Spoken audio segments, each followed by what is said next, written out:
So, welcome back, everybody. Here. There we go. Okay, so yes, welcome back to the game, everyone. So, interested to see how this session progresses, actually, because made some progress in trying to save the princess. You've defeated some giant crocodiles. Once again, I'm surprised how well you did at that. And you've also defeated some um, basilisks. So I'm interested to see what you are doing. Of course, the third possible thing that could attack would be the harpies. You also know the location of the Mithral Forge. There was talks about taking on the centaur leader to quell the attack if sacrifice is not up to Sidon's standards. So, heroes of the Oracle, what would you like to do?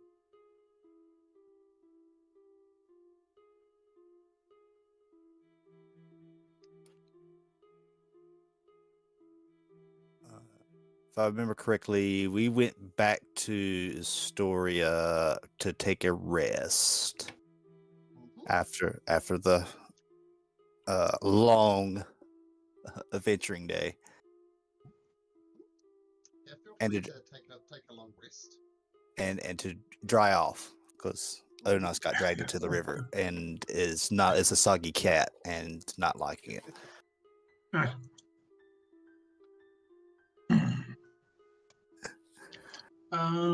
Then we were going to go have a look at the. If there are any, what were they called? Harpies? Or...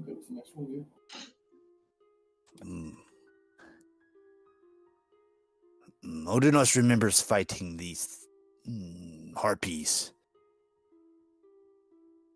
They're on the way to the necropolis.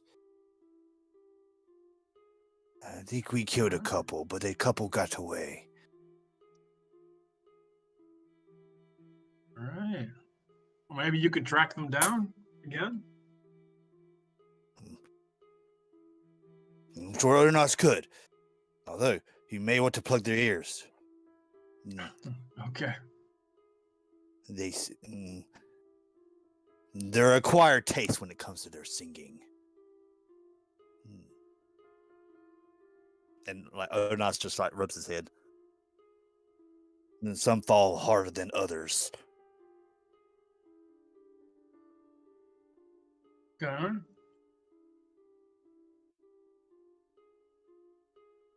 Real quick, how many days now? Is it 2 days or 1 day? How many days till the sacrifice?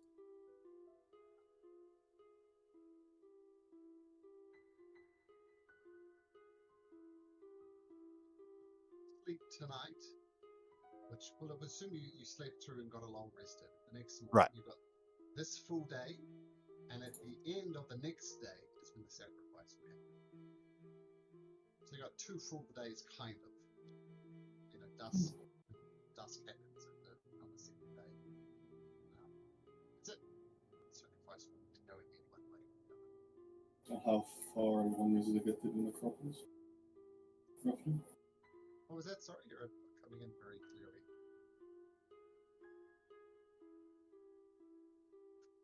Wrong mic. There we go. Much better.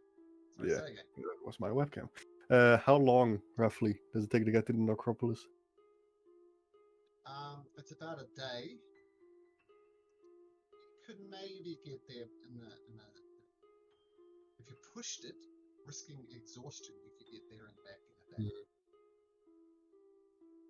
It's like you do about 20 miles a day, and there and back is about 26 miles. Yeah.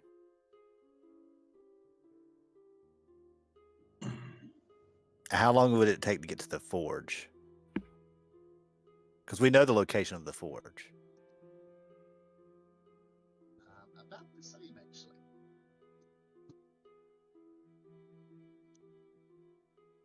What's up with the forge? Odinos remembers if we could something with prophecy. I believe it's relight fire in the forge. And we can restore weapons.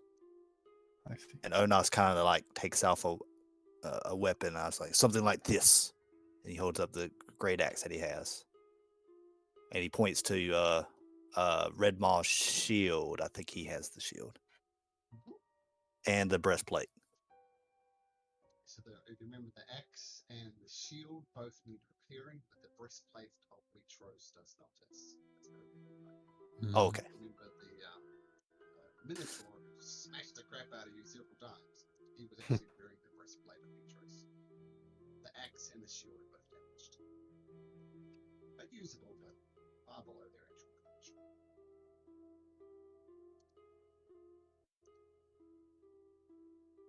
All right. That's equally as far away, so we'd be exhausted when we got back.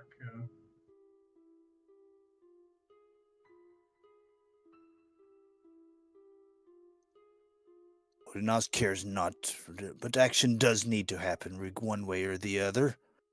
Yeah. I feel like we've taken care of some immediate threats. The harpies may be more difficult to locate.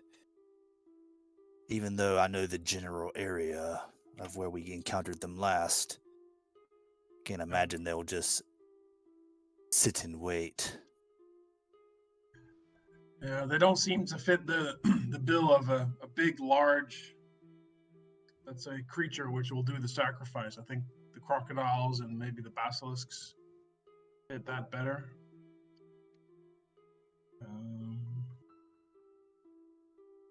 So, yeah, all right.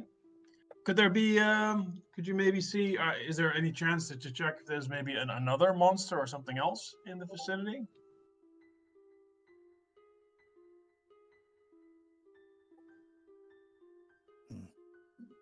I don't know. We do Do you think you know could? that we could always challenge the centaur leader. It's Yeah. always another possibility. Although Kyra doesn't seem to be as too enthused with that idea. I think that's a very, very dangerous option. But on the flip hand, you guys are the chosen of the Oracle. Maybe you have a chance. And I've seen the leader of the centaurs from a distance, and at his shoulders, like 10 feet tall, is a real brute of a creature. You guys have already done amazing things. You know, the Mossy Temple, the Necropolis, retrieved the legendary armaments of the Dragon Lords. Maybe, but yeah, I can't say I agree. But your choice.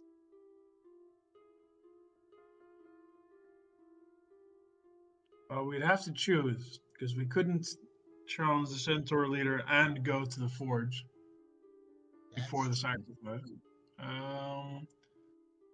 I think the forge maybe sounds like the best option, or a good option. Dylan, Ulysses, what do you think? I'm fine either way. I wouldn't be the one fighting the centaur anyway, so unless someone else is Oh up yeah, for that, um, that's true.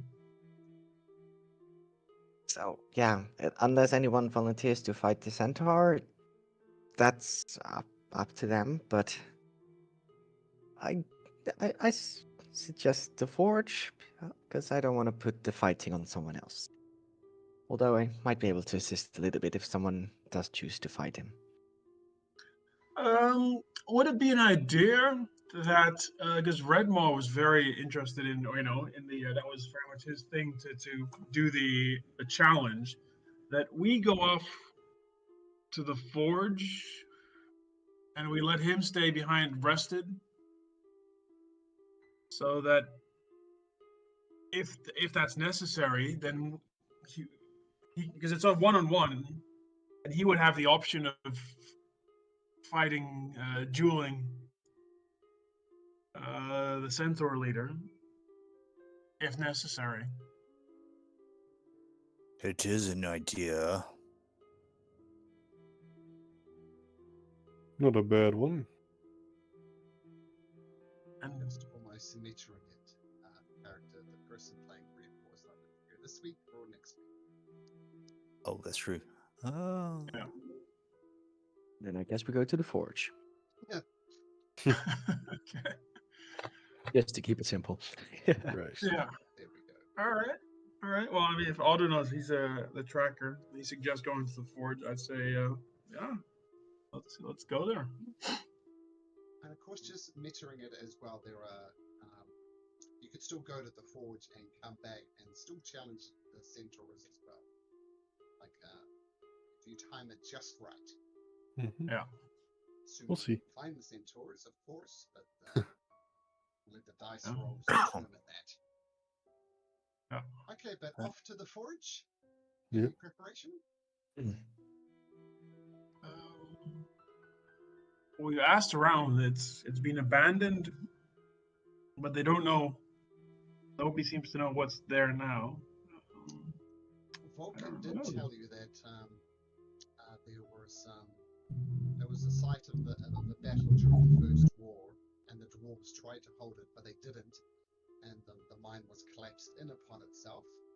And it's kind of been forgotten for several hundred years. But Vulcan gave you the location of it, and said he could relight the forge once you find out whatever the hell's going on there.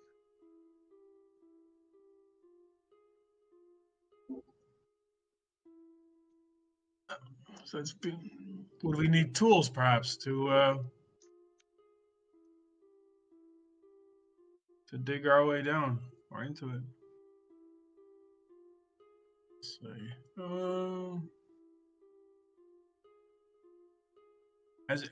Can we ask around town if anyone's explored the ruins? Perhaps might know a way in. Sure. What do we make for the first roll of the session? Let's make a group investigation check to wander around town. Cool. Oh damn. Okay. Two more.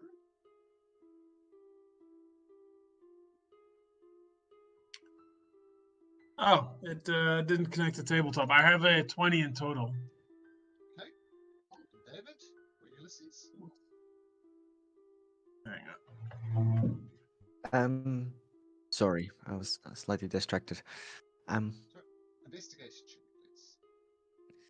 An investigation.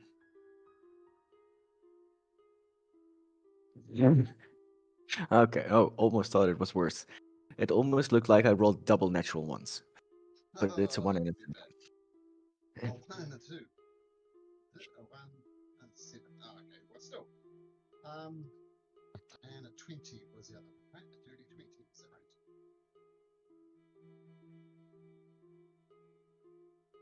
For Leolin was a dirty 20. Hang I on. think Pardon me, that's I what was away for a second.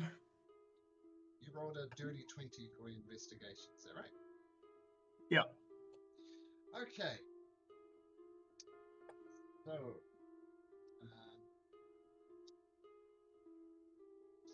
in your investigations, you don't find any direct information. Well, this is what you find.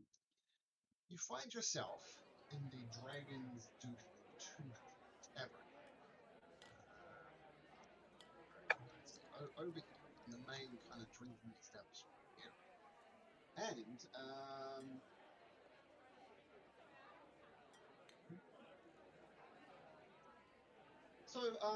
so as you're trying to gather information inside of the Dragon's Tooth Inn, a dwarf comes up to you and says, "Hi, I hear you're looking for the Mithral Forge. What business do you have there?"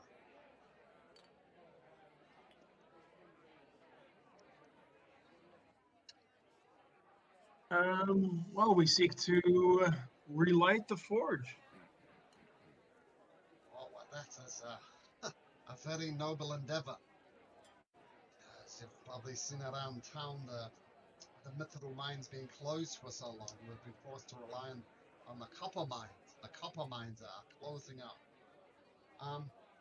Well, if I could be so bold as to ask you for a bit of a favor, if you've gone there, if you're going there and you do indeed find it, it would be a generous blessing to the dwarves of old. I would ask, as you might know, there was a great battle there at the end of the First War.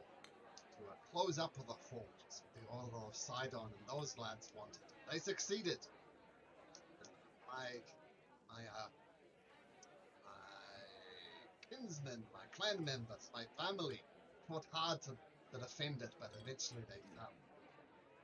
Now, in dwarven tradition, we would very much like the ancestors of our past to be buried appropriately, not just forgotten and forgotten in the mines. So if you do find the mines and do manage to open it, I'd very much appreciate it if you just brought back any dwarven remains you could find. Just the skull would be sufficient. And this is very important. I could pay like 10 gold pieces per every skull you brought back. What do you say, lads? Of course, if it's just to put them to rest, uh, that's no problem at all. Oh, well, thank you, lad. I appreciate this. As you know, we're worried about them. People are forgotten. To have money to pay the ferryman, and they're on some kind of limbo at the moment. So, thank you. And I've heard of the tasks that you've done. And he looks you dead in the eye, and he listens, and he says, "You're the one known as the cursed one, aren't you?" It is how I'm sometimes described, yes. Well, look, lad. The dwarves have been living under this curse for a long time. They place great value on family and ancestry. They keep very accurate genealogical records. And this is a wound, it's a curse on the dwarves. So if you manage to get these skulls back to me, lad, I will shout it from the top of the dragon's tooth that Ulysses, the cursed one, has broken the curse of the dwarves.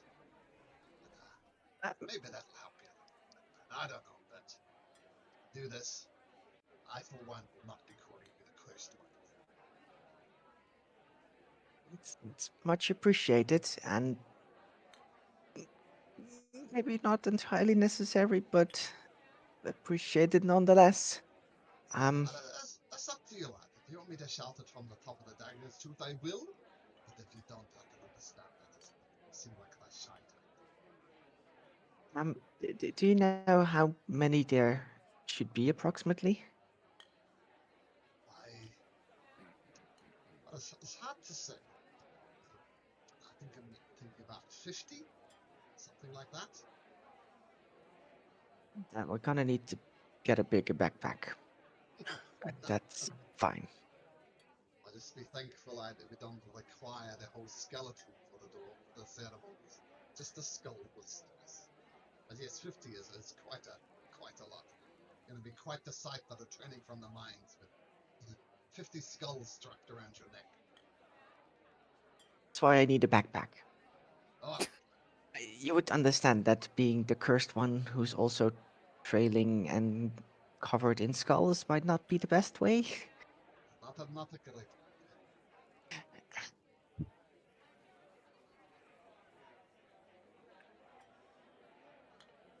Um, I'm gonna go shop for a backpack. Okay. That's a little bit bigger. Okay, you don't need to play that. You can just get a backpack. How much they cost, but you're the cursed one. You don't get free stuff. Sorry.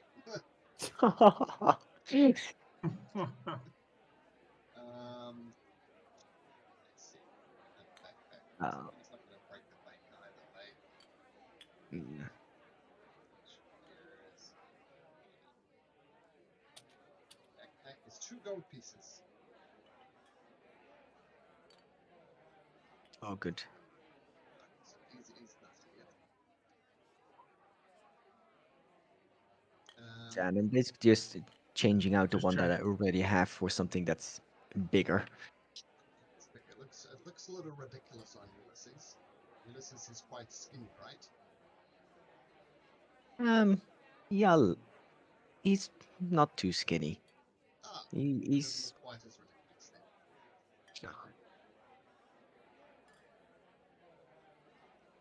one other Maybe, thing. Sorry, carry on. well, maybe kindly ask Odenos to wear the backpack. Carry it. Molinos cares not for a backpack. No problem. I could tote that horn for the longest time. Maybe you should borrow the horn. You could stuff a lot of things in there. I think we're all Excuse me. gonna need a backpack. That's the horn of Valmetria. You're gonna use it as a carrying device? Says Kyra. That's highly disrespectful. It's big enough. But it's the horn of a dragon. I mean, she sacrificed herself for the good of all. And you're gonna honor that by using her horn as a backpack? Well, it has skulls in it. Did it have skulls in it? Says no. We could place the skulls in it. Oh no! No! I'm going to have to insist on that one. The literal horn of the literal dragon who literally sacrificed for the good of all. And you're going to reduce her remains to a backpack? I'm simply going to have to put my foot down on this one. Odin scratches his head and is like, well, we did drink from it like a cup. Oh, yes, but that's what Sarah Percy, the oracle, said. It's not a backpack. All right. Ulysses found a perfectly good backpack, and he's willing to carry it himself, I think. So I'm that's sure taken we care can of. loop some ropes through some skulls,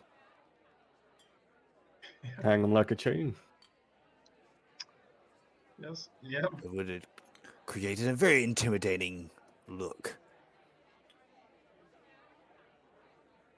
Yeah. Even Ulysses would probably strike fear in the hearts of minty opponents. If we have enough skulls, maybe.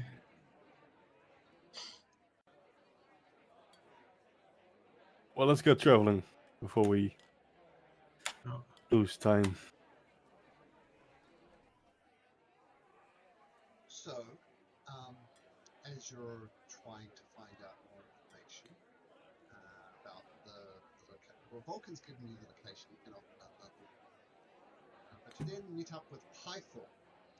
Further on. Yes, actually, one more thing. And Odonos, can you roll me a d8, please? D8.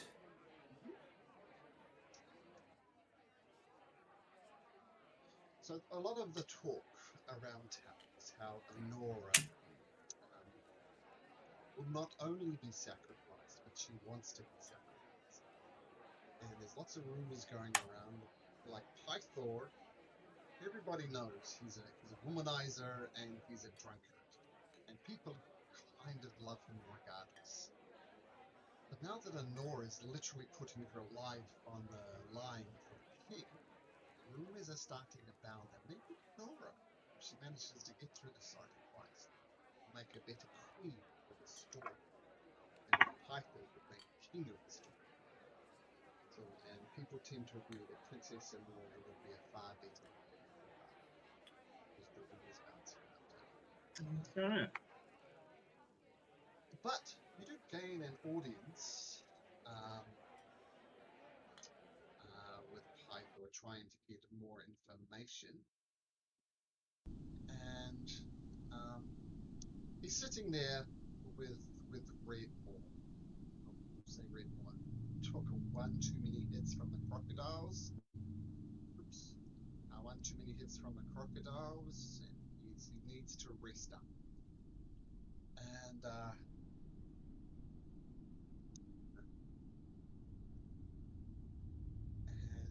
Pythor says, so you're heading off to the Mithral Forge, I hear. Well, number one, I'm sad that my lad here, Mr. Redmore, is a little bit green under the gills. I apologize on his behalf and he cannot come.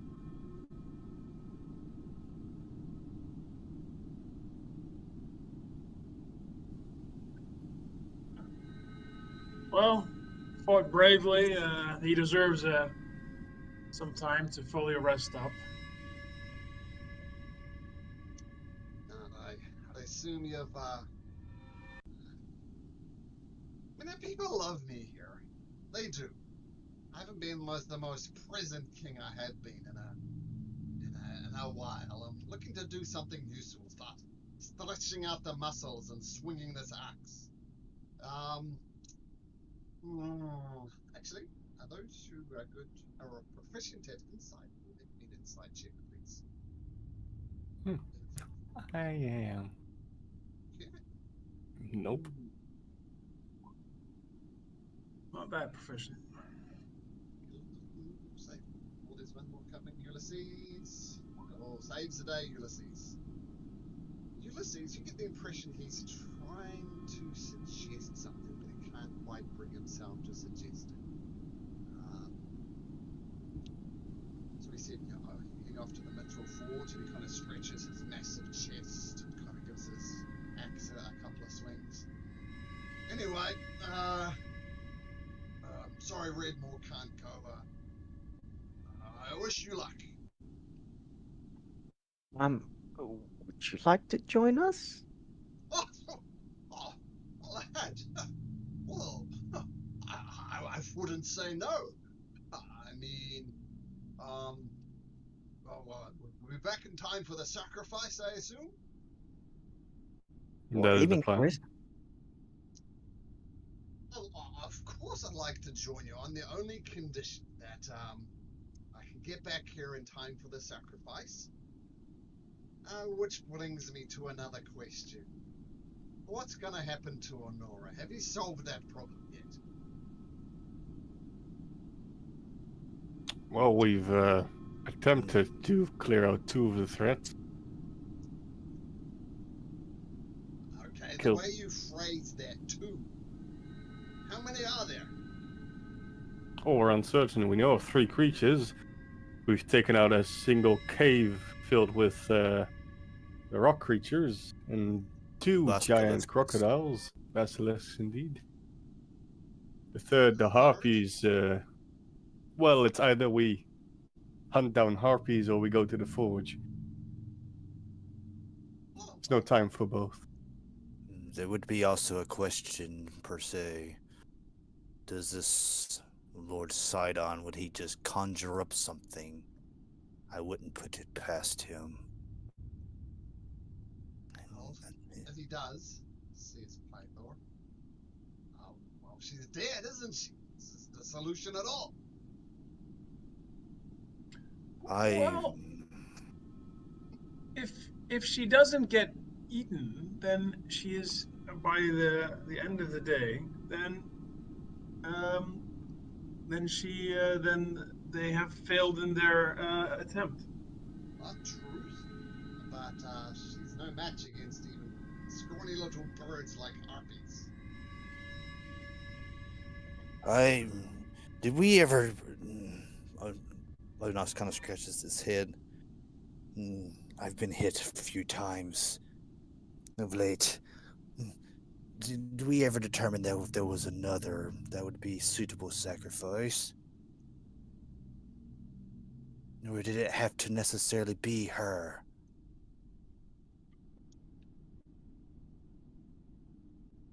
Well, that would be a question for the Order of Sidon. Only they can change the conditions of the sacrifice. And that commander, guys, he's a real SOB. I wouldn't trust him as far as I could throw him. Which, to be honest, is pretty far. It's an odd saying for someone as strong as me. If you wish to renegotiate, you'd have to go through Gaius.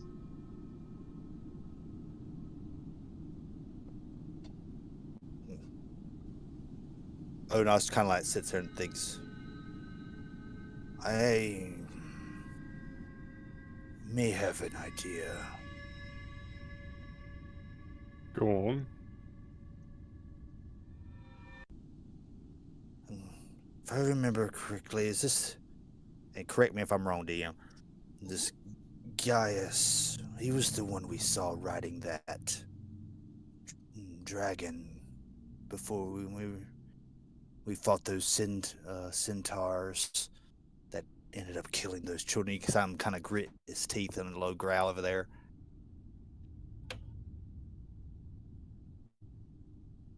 If I remember correctly, he didn't necessarily like the fact that we were the chosen. Perhaps if one of us was to offer ourselves up as a sacrifice, maybe that would be more tantalizing for someone like that of Gaius's employed, who speaks on the behalf of Sidon.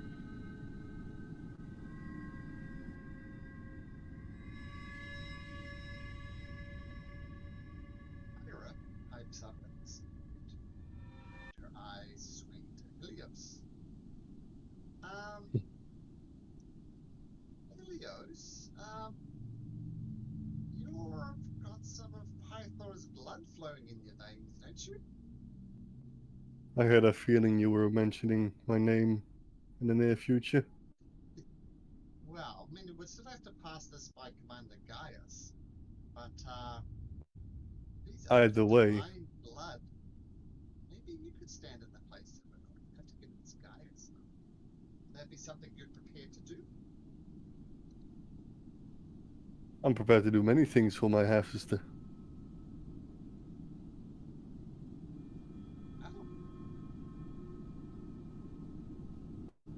Oh, I believe that it would definitely be easier for me to live on that stone than it would be her.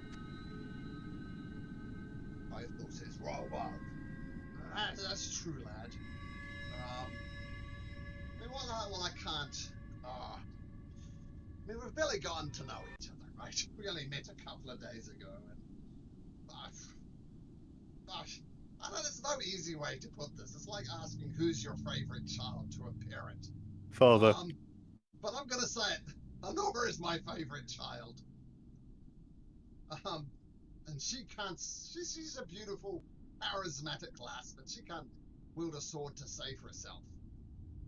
You, Helios, you have some tricks up your sleeve, do you not?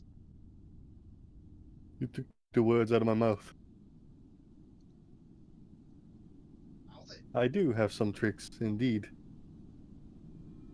Kyra says, just to be clear though, if you do go onto the Rock of Estor and sacrifice yourself in your sister's stead, those swords that you wear, the armor that you carry, nope. The trident, nope. Spell components for those spells you cast, nope. You're there wearing a ritual robe and that's it. They think you're up to the task.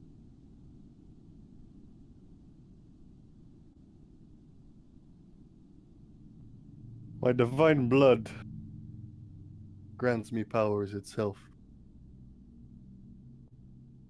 Them alone and my strength could be enough. Wow. Do you want to pass this by Commander Guys? Says Pirate.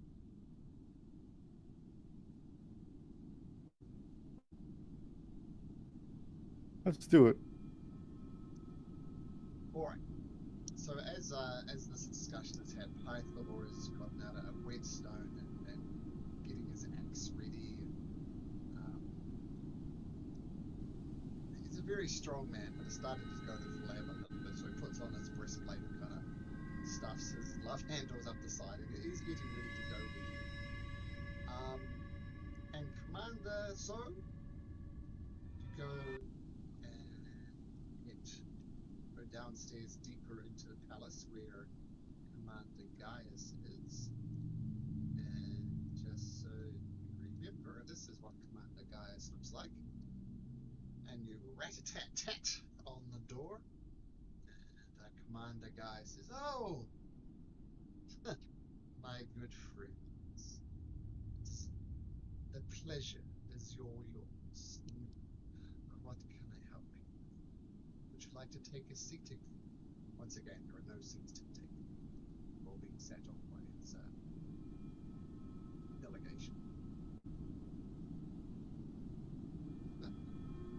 What is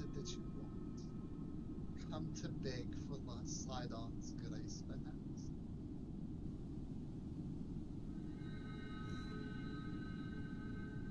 In a way. Well, you're turning around. You're abandoning the 5 gods, I see. It's very, very smart. No such thing. Let's hear it. You want divine blood on the altar, do you not? What I want is beside the point. Is what Sidon wants. He wants a Nora to be sacrificed on that rock. Just to, yeah. Mine is not to question why. Mine is just to carry out his orders. Then I ask you this, what's the difference between me and her on that altar? You are the son of Python. Like she is the daughter of Python. Come closer, Lucas. Let's have a look at you. He stands up. Stepping. He walks towards you. I just need to run a little test. I hope you understand. Do explain. I just need a little. I'll just give you a little nick and test the blood. Promise I'll mention it. Test the blood of divinity? Your blood in particular, I want to ascertain whether it is truly divine.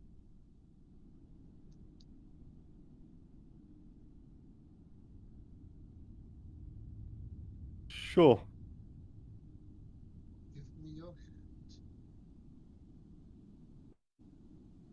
He just takes out his trident, sets it pommel down on the ground, and stabs his hand into the tip. Oh, I would have liked to have done that myself, but that's all right. And he gets his fingers quite odd. Runs it along the blood on your hands. Now your blood is on his fingertip. And he gives a little taste. Interesting. And you detect the divine within you. So you wish to be sacrificed in your sister's stead? You can try. Okay. Mr. Helios, please make me a persuasion check. Pressure on this one. Come on. Come on. Okay. Oh. Okay. Oh, Hell yeah. yours is an interesting proposition. While a Nora is greatly loved and therefore all the more delicious, you have the advantage here is that not only do you have the blood of the Python here, but you are a chosen of the Oracle. I would accept the terms of your agreement. Not today, but tomorrow at dusk, you may stand in the place of a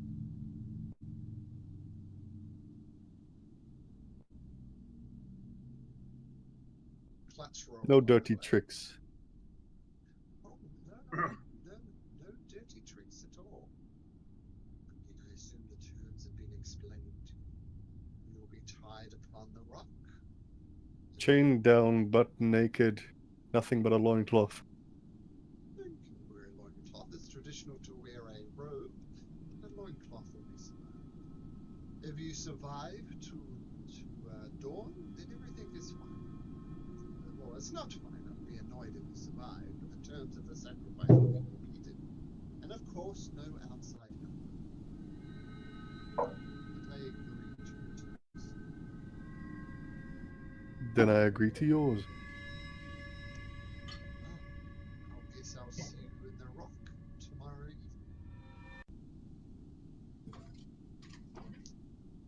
He'll walk out.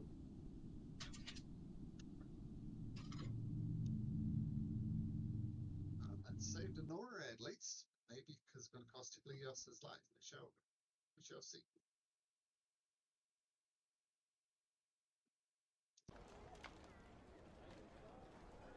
It's a very brave move, Helios. You have my Indeed. respect.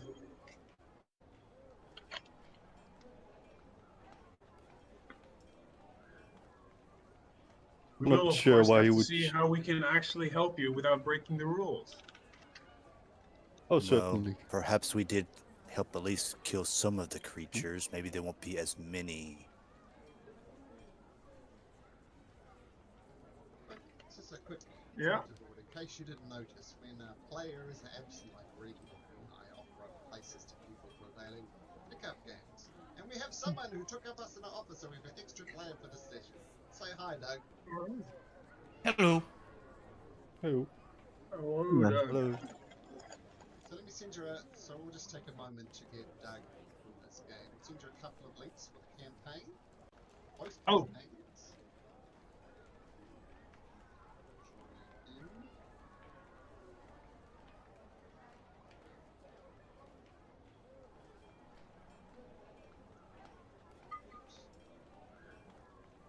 Just pause for a moment. So I'll just privately message you, Doug. I was thinking, Helios. Would it maybe we could give you some potions before you go up there to strengthen you, to protect you somehow? I'm not sure how long they would last, but we could help for the beginning, Yeah, or if spells. anything. I have a feeling that spells will count towards outside help. Yeah, of course. We Even could if cast prepare. beforehand. We could prepare the altar in some sort of way. Maybe potentially hide a weapon of some sort or a shield. But then, Perhaps. yeah, That's definitely outside help, guys. yeah, yeah, it has to not fall under outside help, which is the tricky bit. But what if, what if you bought those potions, them, yeah, yourself? I don't know. Ow. A robe is the only thing you're allowed to carry here. Potions, no. Okay. The thought is to drink the potions beforehand. Yeah. Fine line. Figured. I'm guessing cracks in the stone walks that same line. Yeah, it's not something you really got to gain. Don't mind, the entire city almost certainly is going to come out to watch. Yeah. Needless to Better say, I pick. think we Better pick a. probably maybe at least reduce the numbers that you may have to face. And if we have time, perhaps we can reduce it even further. Perhaps we found something at the forge.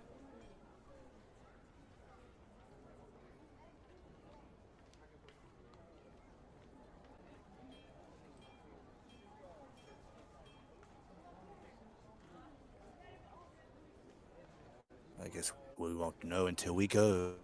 Perhaps it is just our opportunity to go. Let's go. So, when someone joins us in, like Doug recently, there's no backstory. We're not going to spend time saying this is him.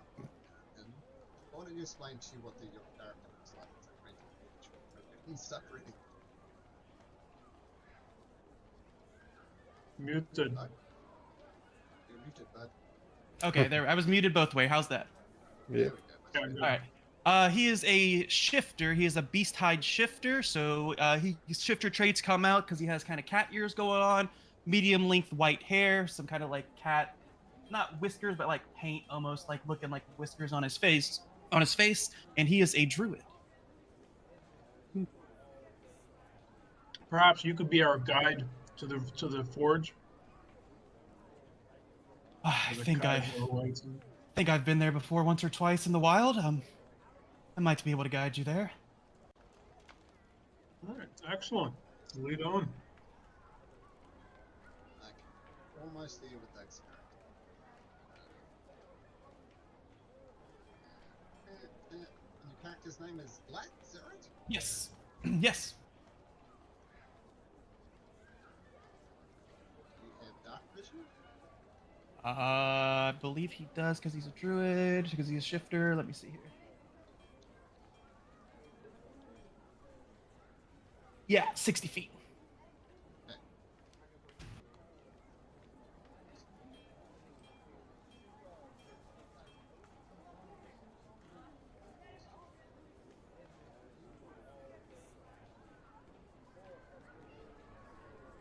Be right back.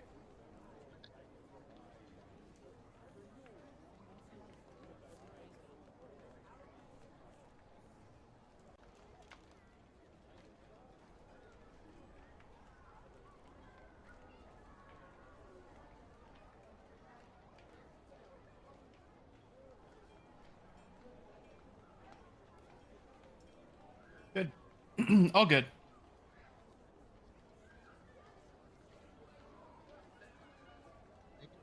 Times before, got tokens ready for players, so getting pretty good at it. Okay, so are you looking to head off to the yeah. So you're heading off to the Mithral Forge, which you now know the locations out. Heading out into the wilds.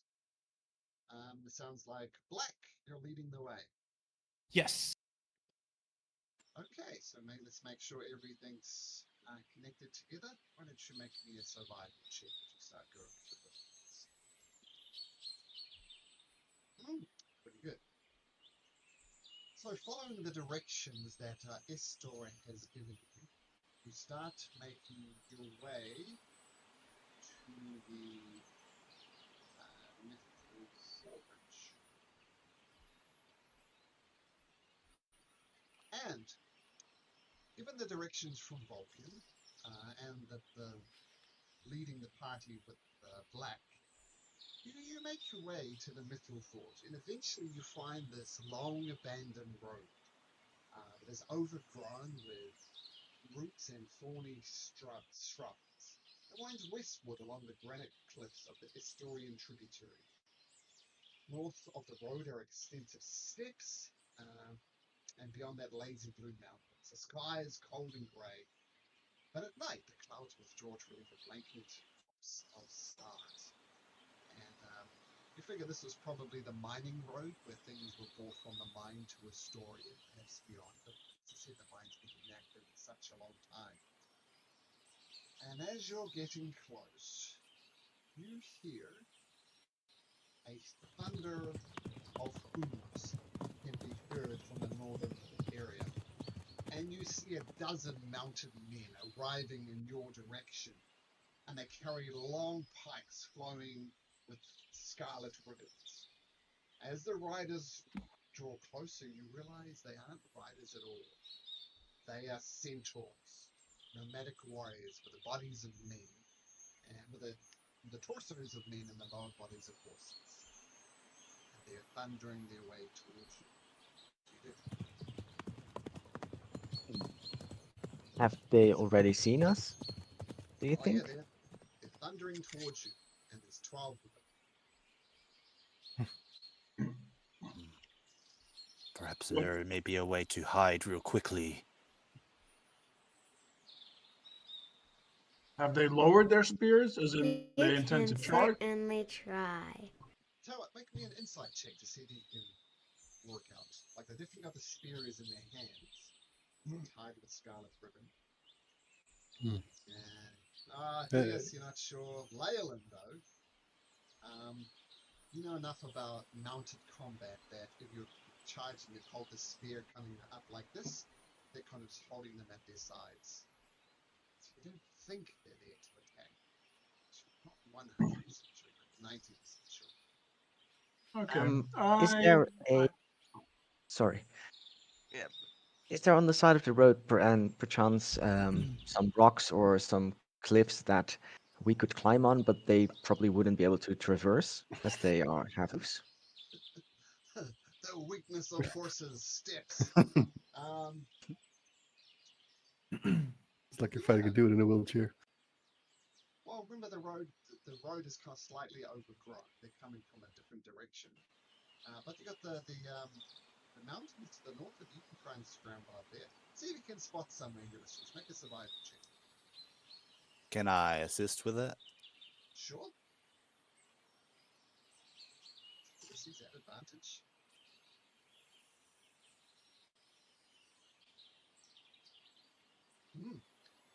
Yeah, you can kind of scramble up at about 20 feet up the cliff. And the horses could have, well, the centaurs could eventually get there, but it's going to be hard for them to get there. You scramble I'm up gonna there, Ulysses? Yeah, I'm gonna point it out. Let's get up there. It's difficult for them to get here, and we've seen how it goes with centaurs last time. And he just starts scrambling up there. Well, Lil, I will. Sure. Lil wasn't there last time, and he doesn't think they're aggressive,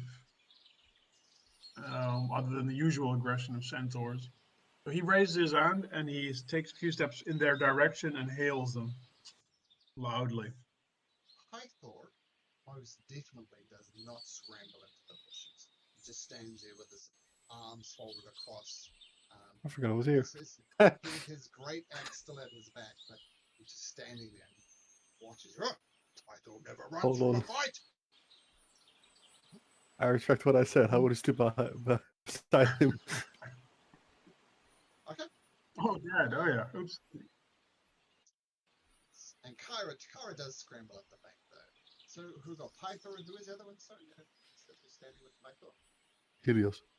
Helios, okay. Father and son. That's right, lad. We don't run from fights. We smash our way through fights. And the centaurs continue to thunder towards you. But eventually they sort of come and form a circle around it. Kind of, I guess a semicircle, because it pushed against the cliff and it comes around. And the leader of the centaurs, what are you doing on our lands? Pythor turns to Cleus. Come on, lad, show some leadership. What are you doing on our lands? Who are you to stop us from traveling these lands? You people have some arrogance. This was all our lands at one point.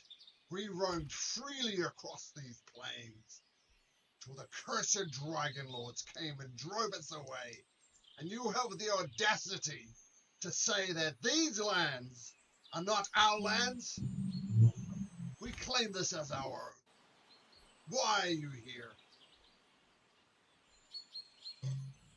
We venture for the forge, and we will not be stopped by some simple centaurs. Business do you have at the forge? What is it to you? What business do you have at the forge? What is it to you?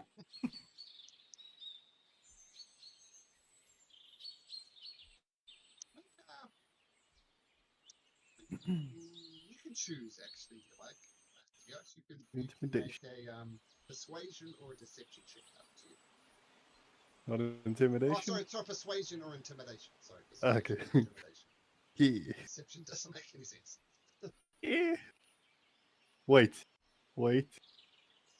I got something. Where is it?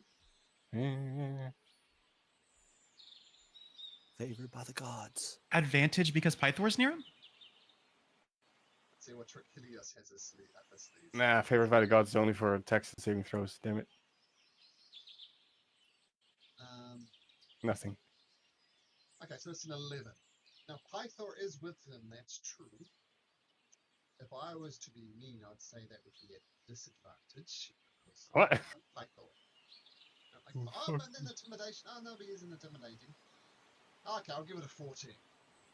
Yeah. Something.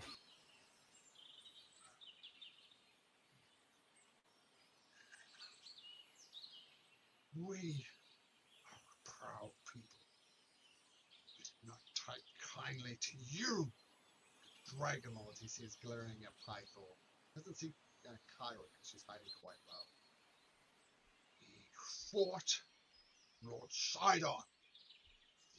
Smacked us around, and that cursed Dragon Lord, Esther Arkelander, he massacred entire villages, entire tribes, man, woman, and child. The history burns, it is deep. So noble creatures. Perhaps our interests are aligned. But first, need to know what business you have in the forge. If you answer me that, perhaps we can come to an agreement.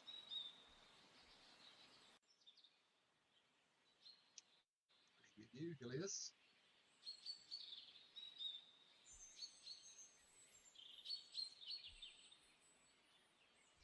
We're here to relight the forge. Why are you rewriting the forge?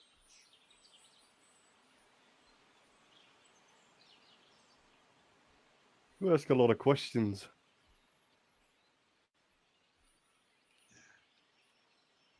As I said, how history runs.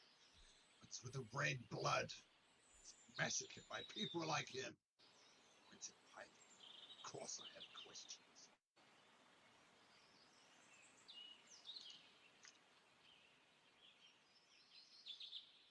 This group, except for Pythor, my father, and this druid, I are the poke chosen out of the ones. bush. Huh? The oracle's chosen. Precisely. So I just checked it. What?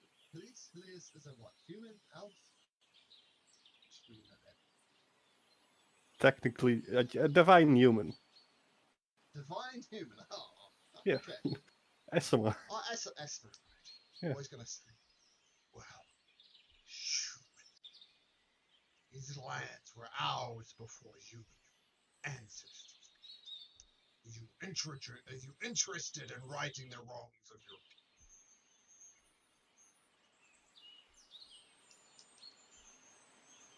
I'll put it this way. Unless you want blood for no reason, be it yours or mine, move along. Move along.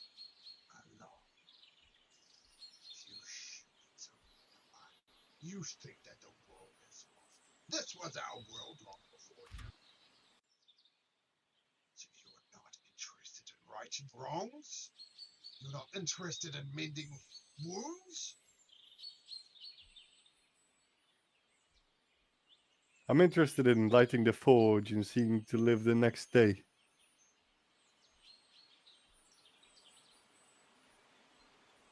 I am young. We'll see to the scars of the past later. Scars of the past need healing now. We're tired of waiting. They've waited for 500 years. I'm sure they can wait a little longer. So then make a persuasion or intimidation check. Put up persuasion this time. Hey!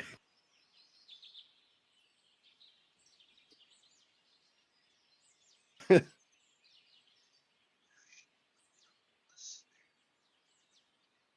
time to trifle with yours. But wait your return from the mental forge. Start thundering away.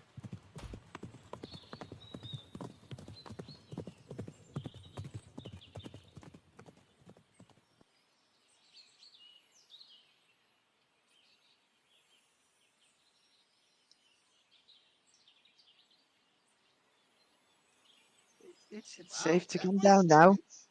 Yeah, let's get out, says Para. You okay, Phileas? You really stood up to those guys. I'm fine, yeah. Don't know why I wouldn't be. Oh, I was scared. I almost peed my pants a little bit. That was scary. There's 12 of them. There's, what, 6 of us?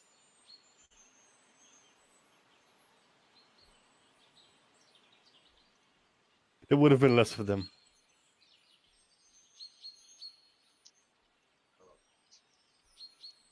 Do you guys carry on? Yeah. Okay.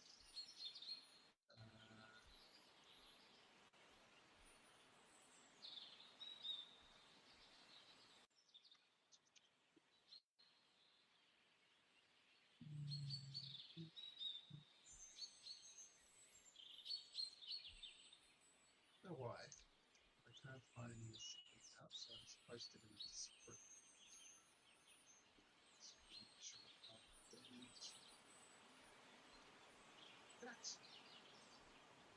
So with the centaurs thundering away, you go on following the path, being led by Black, more or less, and kind of following along a cliff face, and the rocky promontory looks over a spectacular vista dominated by the great falls of Archelon. The rivers cascade over a sheer cliff and roars into a vast circular lake. The great falls are almost beyond description. It's as if an entire ocean is spilled over the edge of the world, and you stand marveling at the space beyond. You've never seen anything so grand. The sound of the rushing water is almost deafening, and the light of the day gleams through the water like red gold.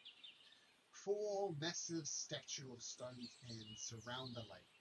And to the south, you see the river snaking down from the mountains through the old woods. The snow-capped Mithral Mountains dominate the western horizons. And on the way to the necropolis, if you remember, you saw some hands sticking out of the ground. These are very similar looking hands. And according to the directions of Vulcan, more or less there's a path going behind the waterfall, which will say Blacklist.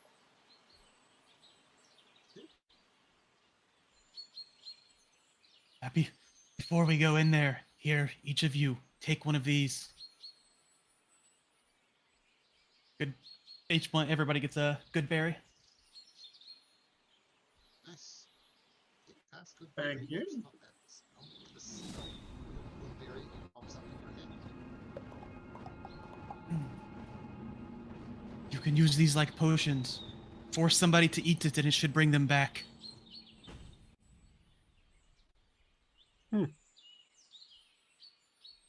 Neat.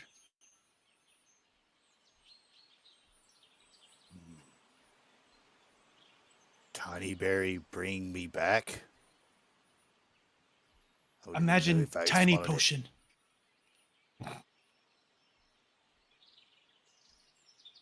Odin's kind of like brings it to his eyes, like, and kind of shakes it to see if he can see like any liquid in it.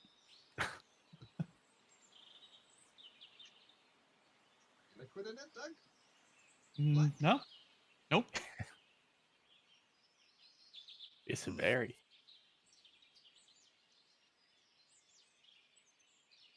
If you say so.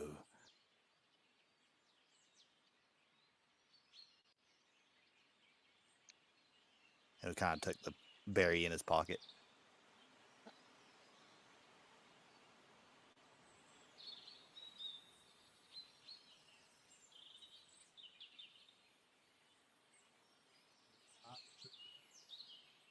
Mm-hmm.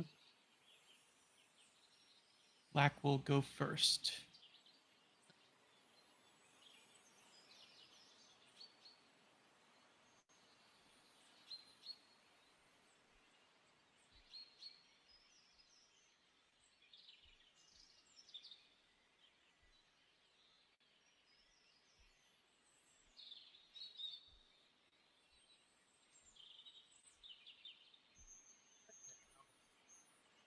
drag you onto a map. Most of the map is in darkness, so I just need to know those without darkness. How many white?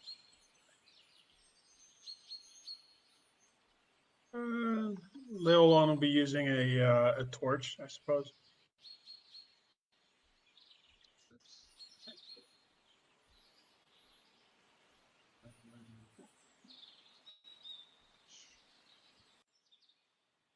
Okay, so Leolin put a torch on you.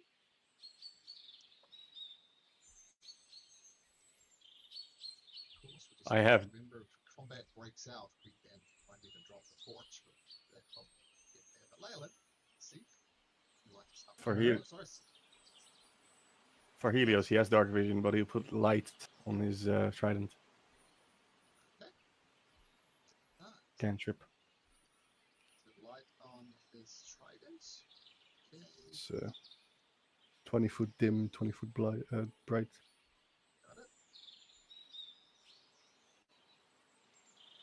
Okay, so following Black's lead once again, this rocky ledge that you've been following leads up from the riverbank and passes through a short tunnel, which deflects an endless cascade of waters from the Great Falls.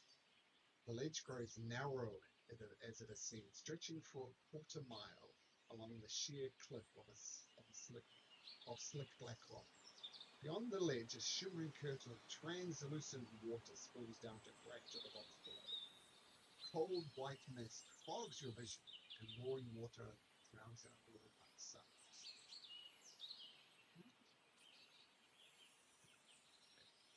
Here, you should be able to see because there's several light sources in dark vision. But yeah, this is where down you are there. walking along this narrow cliff. Mm-hmm. And I'm going to say Odinos with your Leolin nose. You give the air a quick sniff.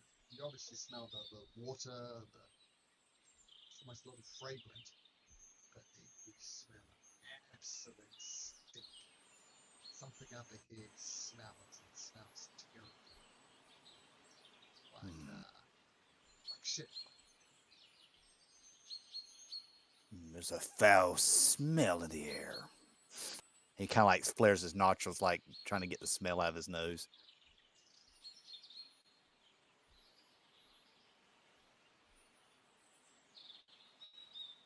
Well, of course, there's going to be something here.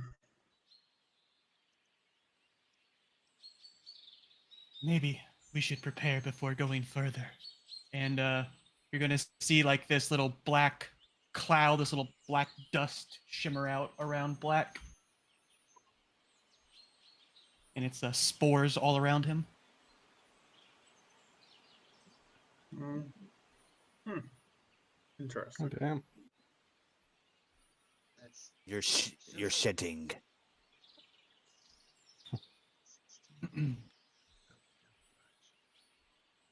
yeah. Okay, so 10 minutes. And I assume it's not concentration. No, nope, just it's an ability. Cool. Okay, noted. Pytho approaches Helios.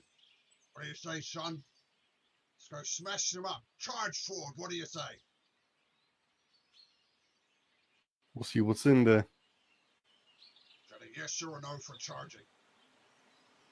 Well, of course. There's no time to wait. Well, go.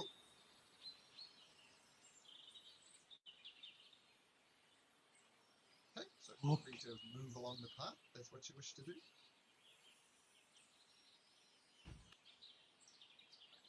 Odin's following up. Pythor. Okay. And you want to stop? Go back a couple of steps there, Black. Hmm. And as you with no subtlety, you start moving up the path that they're urging your side on, and you see three creatures coming outside of an entrance up here. The creatures are obviously where the smell is coming from. It's not nice. They look like lizard sort of people. They have horny tail, horny skin. pop around the corner. They look like some type of fishing gear on them. And they go.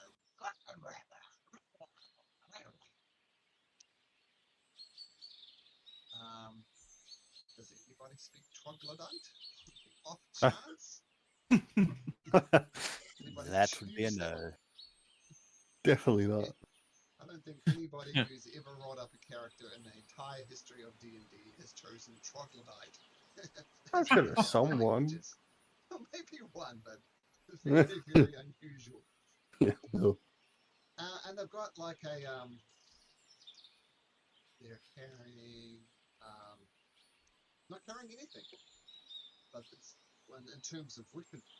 But they've definitely got their claws and their teeth are sticking out, and they're babbling something at you. Kind of sounds. Oops. Contact. Kind of sounds like this. That's what they're saying to you. What do you do? That is the source of the smell. Foul creatures.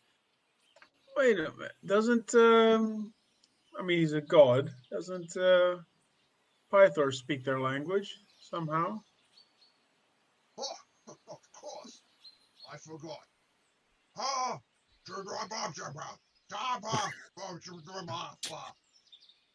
The troglodytes look visibly confused. I'm a bit rusty. Maybe it's a different dialect. Of course, of course. Uh, They're blocking the way in. We have to go through them.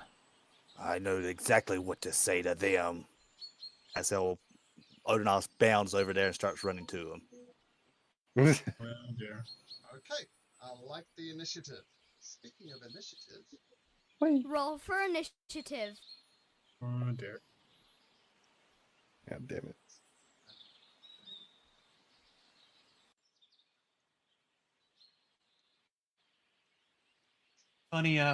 Funny story while Malk gets this together. Hilius, I have a Hilius in another one of Malk's campaigns, so every time Oh, he wow. talks to you, I look up like I have to answer and it's not me. different spelling though, but yeah.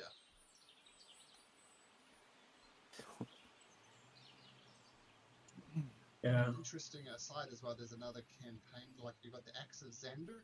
There's a character player who chose his name Xander, so that also gets that's all good. Okay, so do you rush in? The creatures are obviously suspicious, so this is just going to be a straight no surprise or anything like that, so I'm not trying to say, not making good sentences. The Pythor said, I don't understand me, land. Let me smash them. And he rushes up to the front one, pushing past the rest of you, and he's taking a dash at you to get there. Step aside, Pythor coming through. Odenos. Wait your turn. As he roars, as he will rage. Yes.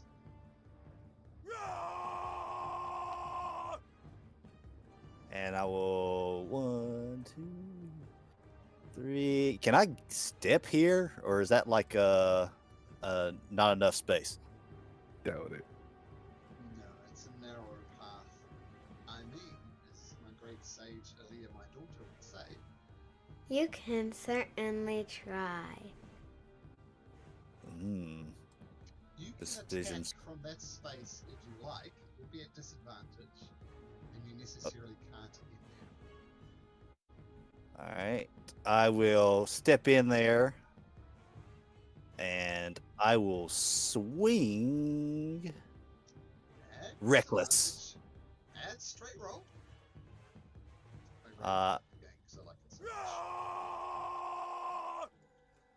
And I will not take the -5 penalty, and I will just make a straight roll here. okay. So no great master. 13. I think 15 is. Let me just double check. Yes, 13 hits. All right, and that is 17 points of damage. You swing straight, you swing hard. The little creature lets out a little growl, but then falls off into the forge into the forge, rather. All right, let me see. So that's 1, 2, 3.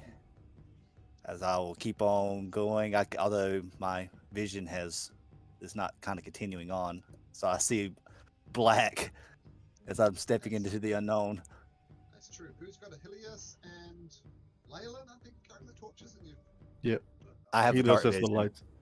It is dark vision as well. I'm coming, guys. He's right, 5 Black. Hi, Black. And she is. What is she going to? Oh, Clara. She is going to Doug. Since you're kind of a new player, let's roll me a D100. Oh no. Oh yes. Did she have onions today?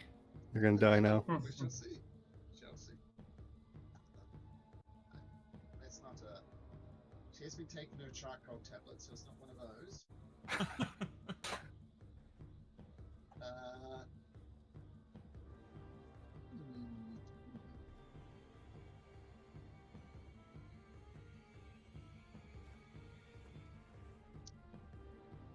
She says.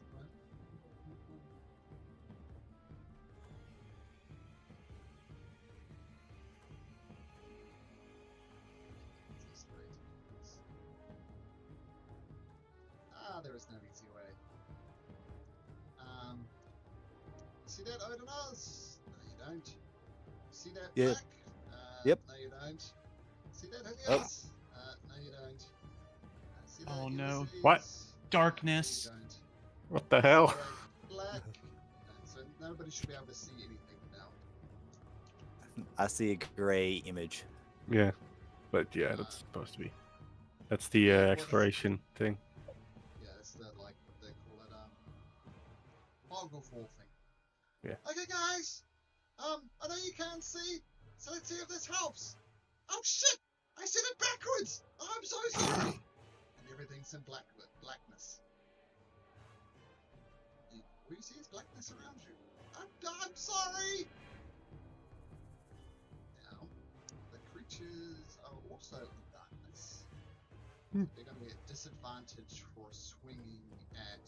Odin, you guys can't see this. What am I talking about? Odin, you see you hear a sound coming from above you. Something is attacking you. Don't know what, but it's going to be a straight roll because you're reckless. You're in darkness. They're going to try and bite you. And at a straight roll, they roll a 21, Odinaz. That hits. 5 points of damage. Is that reduced? Reduced to 2 because of your rage. And it's going to attack with its claw. Was a 16 at disadvantage? That's a failure. That's a miss. And you feel another claw trying to grasp across your chest, and that's a natural. Leyland. All right. I can still see in roll 20, by the way. So, is that maybe a mistake? There you go. Now you can't. Oof. Oh, good. All right. Thank God. All right. Well, Lil, he just draws his sword and sort of turns himself in the direction of the water here to the right, and just has a defensive posture and holds his action in case something attacks him, in which case he'll try and attack back. And that's it. That's his turn. Okay. This troglodyte is going to do the same trick as you just did, Odinaz. It's going to stand in its. I can't see it once again. But this troglodyte comes, tries to bite you. 24 at disadvantage. What the hell? Very good. So 6 reduced to 3 because of your rage. What did I roll on that? I rolled a 17 and an 8. And this time I rolled 2 18s for a 25. So that's 7 points of slashing damage reduced to 3. And the final claw is a 12. Good rolls initially. So clawing, slashing, biting across your body, and you're recoiling back from it. The creature steps back, and you won't get an attack of opportunity because you can't see it. You need to be able to see things for attacks of opportunity. It's a back Correct. Black, you see nothing but black. What do you do? All right. Let's see if I can let us see. And I'm just going to guess that this is where the stuff's going down, and we're going to use Fairy Fire because it just says cube within range. I don't have to see technically, so I'm just gonna try to cast Fairy Fire. They're the last point I knew people were. Sorry, any creature.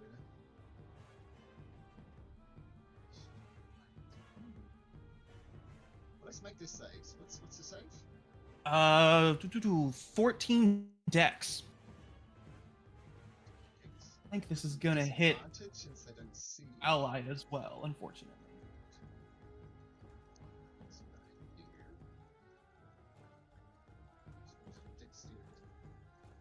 Does that hit me as well? I think it does. 20-foot cube. Well, let's see. Why don't you place this cube for me, Doug? I'll tell you. There's your cube. I don't see the cube. Oh, that's true. So where my ping is just. So that's That's the the center. center of the cube. Yeah. Yes. The last known spot I knew stuff was at. So 2 squares above and 2 squares below. Yeah, Odin's be a dexterity saving throw. Yeah. Oh, you're good. Nice. Pythor Pythor as well. as well. Yep. But is this magical light in the spell of darkness? Because then it really doesn't do anything. Fair. Okay, Pythor. Once again, he's. Oh, actually, that's at dexterity. I made them at disadvantage, Odin, so I'm going to ask you to as well. Does my danger sense kick in? You can't see, so no. Let's see if you have to see Okay. the danger. Be aware of the danger. Nope. So you'll be very fired up, and Pythor! Roar! Roar! Won't light me up. Okay, so. They glow violet. And the DC was 14. So looking at the rules for darkness, it doesn't counteract the darkness, but we'll get there when it happens. Darkness is dispelled. You feel your attack hit something. Okay, and then I will bang my quarterstaff on the ground and use a bonus action to shillelagh it, and then that'll be it. I'll try to go feel along the wall and just move up to there. Okay, perfect. Okay, so you cast Fairy Fire, lights up, you don't know what you're hitting, and shillelagh, and then shillelagh casts, vines, thorns, nasty things wrap around your staff, and Helios. Mm-hmm. Blind Helios, what do you do? Well, I knew where they were, so I'm just gonna toss the javelin.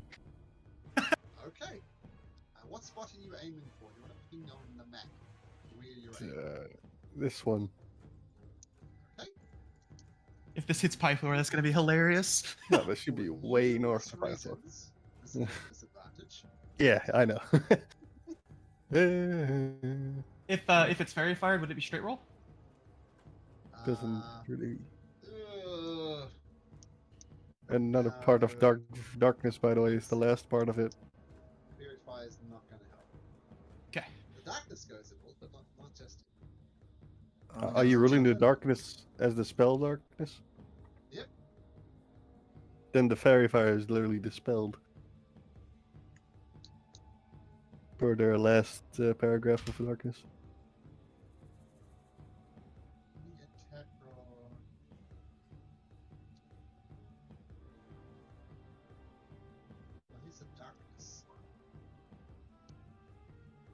The last 3 senses. Any area of the spell's area overlaps with Lines. light created. The light's dispelled. Does that happen when darkness is cast, though, and not already in effect? That doesn't I'm specify. going- It's I'm whatever. going to be, Probably. I'm going to be nice. Well, I'm going to leave up to Odonos. Odonos, you're the one Odonos. who are affected by it. Which way do you look? Do you think it's fair that Fairy Fire hits, or that it doesn't? I think it hits, personally. Okay, so we're going to go with that. It's a bit of a fuzzy one. So it's kind of like nice because 2 other creatures are Mhm. Fairy Fired, so I'm being nice. But okay, so it hits. We'll go with that. So straight roll then? Straight roll after all of that. Mhm. Yeah, straight roll. Sure. It would be nice. Straight roll with your javelin. It doesn't matter. Roll me a d8. Mm. Yeah, that javelin's gone. It disappears down. Oh. Oh no! Or was the random direction it goes, and that would be sort of south east. How many did I have? Okay, so you know, I'll go shopping for a new javelin. Okay. I'm sure I had more. Yeah, I have more. I have Okay. 10 of them. Helios, well, there you go. So that's your action. Yeah, and that's all I'm gonna do. I'll move up a bit, see if I can. Okay. Following the wall. Little Brit sibling, you bump in the car. Hey, careful! Don't knock me off the cliff. Can I end here? You can in there. I'll go closer. Can I end No. here? Yep. For some Oh, reason, I was oh, put into the I'll wrong leave it there. place in initiative. There we go. You're in the right place now. Helios, your turn. Yeah. Oh, sorry, Ulysses. Yeah, it's going to be a very simple turn. Ulysses is just he's grabbing his gem of brightness and just trying to light it up, just to create some light, as he's just freaking out. And the light doesn't work, but when it does work, what's the area of the bright light that it emits? 30 feet. In 30 feet of flow? 30 feet? Yeah. Okay, so 30 feet of brightness is the flow light. Okay, so you fired your gem of brightness, does absolutely nothing. And he just presses back against the wall and hunkers down. Understandable. Odonos, make me a perception check, please. I say, no, just Odonos. Something for you, Odonos. Is my nose picking up something? Your nose. I mean, I can see them, but I can smell them. Your choice. But that's the bottom line. Feel free to play for that after the night. And my apologies for how I spelled here. That is embarrassing. Okay. Okay, I got you. Okay. Python. It's going to be 2. Gosh, I can't see a goddamn thing. What's in front of us, Odonos? Is there anything up there? Darkness. Darkness. Well, that's bloody useless. But I hear something. Okay, I'll try and move forward. He takes a step forward, bumps into something. Says, bloody hell, get the hell out of my way. And he doesn't push the troglodyte. He pushes 2 of them. Get the bloody hell out my way. Holy crap. 40? Oh my god. That's right. Plus 22 to athletics. He better. Well, I don't see anything. Bloody hell, Clara, stop this bullshit. Odonos.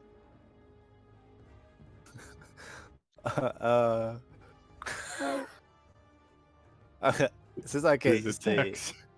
Oh god. I'm gonna sniff up ahead and see if I can't get closer to one of the creatures. Okay, sure, make a perception check. If you get a perception check, are you about to take a swing? So let's see your perception check. Ah, there we go, beautiful. I'm going to move your token. You probably don't see it, but you smell this creature more than anything, and he's standing directly in front of you. So feel free to sneak. All right, I will go reckless. Straight roll. Yep. No, advantage. No, it's advantage. Because roll it advantage. Okay. Okay, that hits. Do I need to roll if I'm at advantage? Again, just to see if I crit? Sure. Oh, almost. Oh, almost. Okay. Roll damage. Range. That's 9 9. damage. Yep. Okay, so you hear it hit, and the creature growls back in your direction. But doesn't work. Okay. And let's see. For my bonus action, I'm going to. Yep, I don't have to see them as I let out a loud roar with my daunting roar. Nice. So creatures within how far? 10 feet of me that can hear me has to make a. It's my choice too, so if you know. Well, you roar away, lad. I'm not afraid of anything. I didn't figure he would be. Wisdom saves? DC 14 for wisdom. Both fail. It's roar. Sounding. They become afraid of you. They don't see you, but they're scared. We'll see how that plays out. Okay, and is that your turn? That's my turn.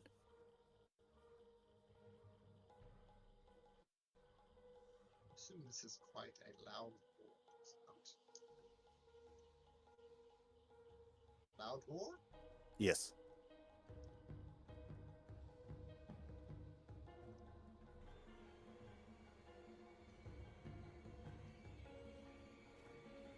Harry says, "Look, I'm so sorry!"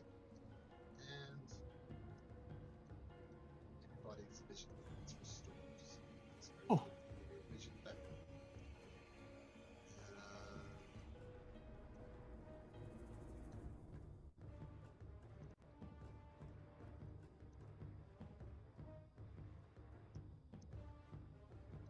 Okay, so let's see again. Just lay everything out. So let me know if you can't see, but you should all be able to see what's going on now. Ah, yes. Okay, guys, look, I'm so sorry. I'll sing my song of heroism just to make up for it. Sorry, guys. She's singing the song of heroism, so yeah, that's re-roll stuff. Leyland, you finally get a vision on things. What do you think? These two are afraid, correct? And terrified. And very. Okay. Leland's calmly gonna pull out his longbow and take a shot at the first one. Okay, so at advantage, of course. All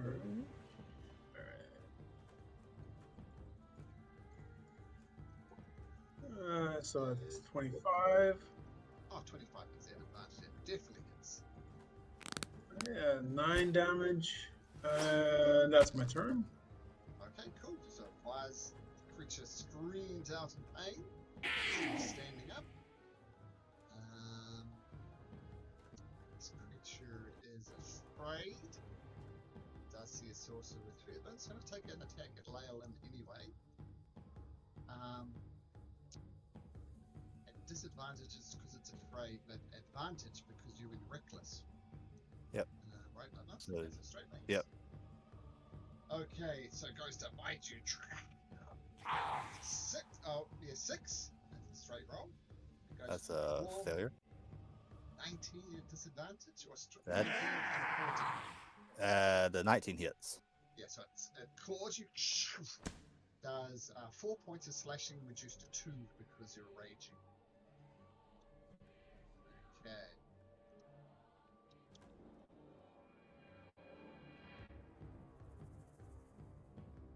Okay.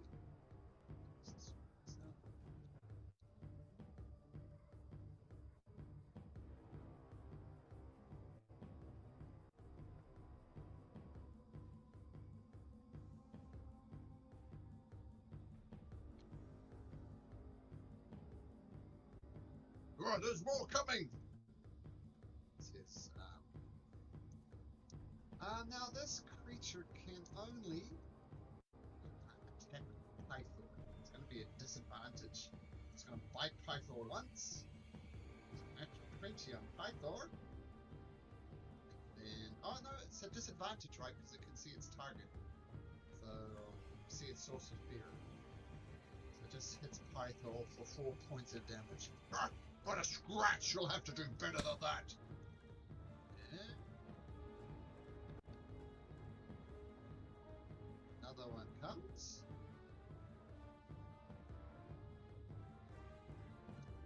Okay, Black, you're up. Okay. Let's see. Excuse me, Kira. Okay. Well, now that I see that, I will drop concentration on Fairy Fire, and I am going to attempt to. Yeah, we're going to do this. We're going to create a choke point, and we are going to cast Spike Growth and put it on all these over here. Okay. So, whoops. Okay, we'll get there in just a second. Fairy Fire off. Oh, that's not Fairy Fire off. Sorry. Alright, just a second.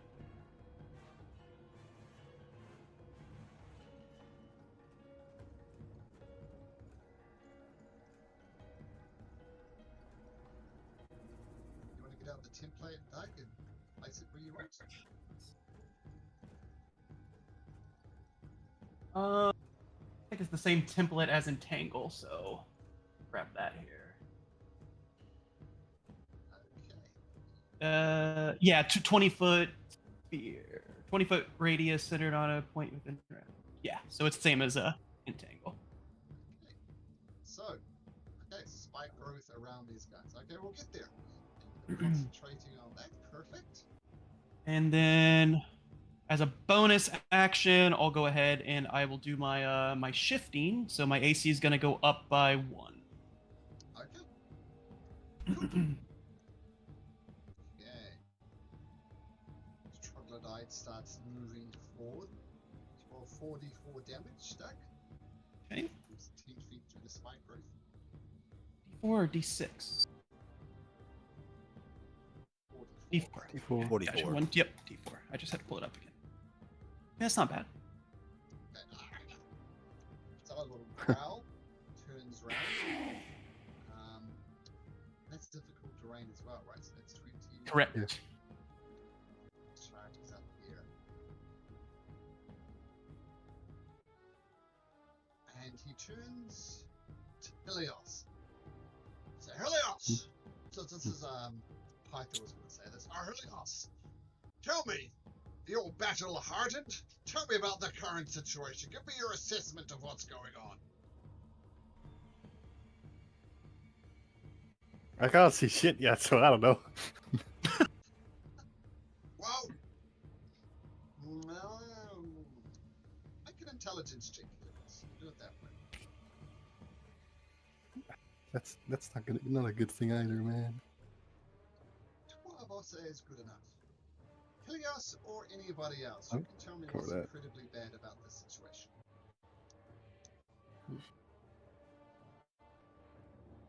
Odinos is on the edge and they can push him off. Bingo! The Pythor, Helios, don't stand next to the edge. We're gonna push forward. There's one thing about throw us off the cliff, and who knows what'll happen. Here's your head, boy. That's what it says.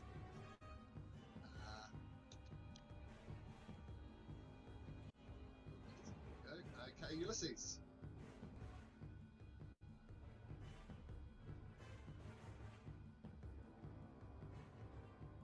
Yeah, muted David if you're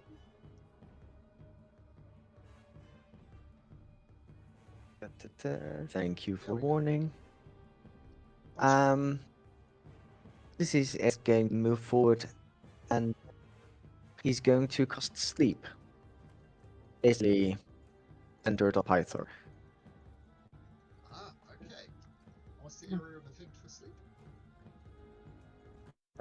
Let me quickly check. 20-foot sphere. 20 that where you want Ulysses? Go from there. Yeah. Something like this. Like, Okay. probably make sure that it's north of. I always forget her name. Ira? Kyra, indeed. Okay. So roll your sleep thingamajiggies. Dice. Yeah. We'll start with the lowest things first. 30. Hmm. You hear one creature thump the ground. Well, I haven't finished my sentence yet. It's at least one. Thump. Another one.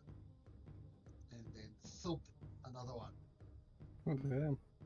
Python says, I don't know what the hell is happening. These guys are going to sleep. 3 of them. Was that you, Ronan Oz? Who did that? Just to wake him up. Wake them up. Got it. No, don't Oh. wake. Oh, fuck's sake. Shit. Okay, I'm sorry. Not used to attacking sleeping creatures. Okay, Ulysses, well done. Nice move. Is that your turn? That's my turn. Okay. Helios. I'm just gonna start with casting bonus action Shield of Faith on myself. Okay, Faith goes up. Plus 2 concentration as well. Yep. And then I'll get moving. Oh, no.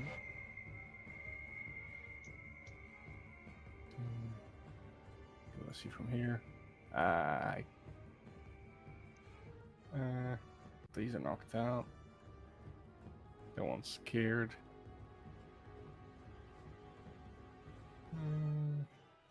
I'll attack the this one. Okay. Action cast Green Flame Blade. As a bonus action? Or as an action? Action. Yeah. Okay, cool. So green flame blade is up. Sweet. Yeah. Trident. Green Flame. That's nice. So 8 piercing for it, and then see this. 3 bounces to the one above it. 3 fire damage. Ignore the 10. Yeah, and 3 fire damage to the one at the north as it bounces. Okay, Yeah. nice. So the 2 frayed ones are maybe just a little bit more afraid. Perfect. And then I assume I mean they're asleep. I can step here. Yep. Okay. That's my movement. So yeah. It's troglodyte's dead, so it's not going to do anything. No.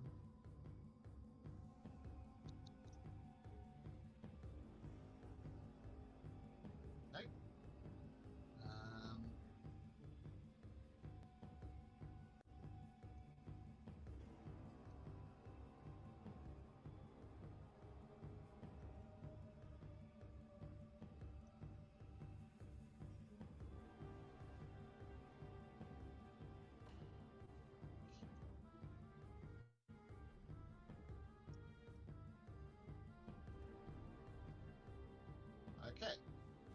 Python. Right. Let's screw some shit up.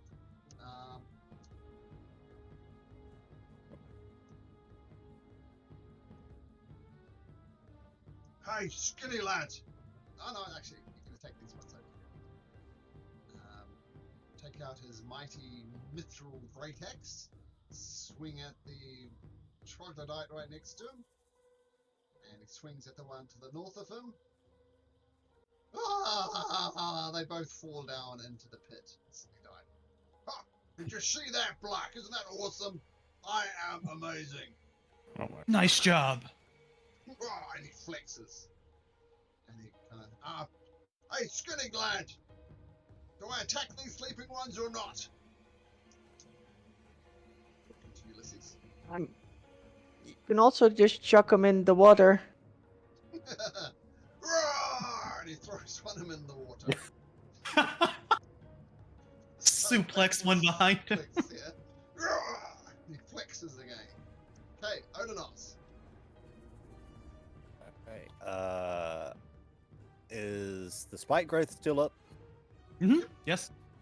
Where is it at? Would I know where it's at? You can see it back there. Oh, okay, it's way back there. Okay. Alright, so I'm gonna step forward. And since I don't see anything, I'm just going to go in and lay in on this one that's sleeping. It's at advantage. I just want to roll athletics check for fight or anything. That's fine. And I'm going to do Great Weapon Master and take the -5 penalty. Okay. Right at advantage. Oh! Well, he's dead. So that would be 19, 24, 26 of damage. It's just smear of blood on the ground. It's just Splat. splat. It's an overkill there. Us. And as I killed that one, and not only did I kill it, but I critted, I can now attack again on my bonus action. As I'll take a step forward and swing at this one right here. Okay. 19 hits, and it has 3 hits. Yeah. He could. Wait, no, he can't. Odonos, you see Python holding up his hand for a high five. Oh, that's how we do it. Don't leave me hanging, bro. Odonos kind of roars as he gives him a high five back, and shakes his hand. That's like it's like, ow. All right, let's do it.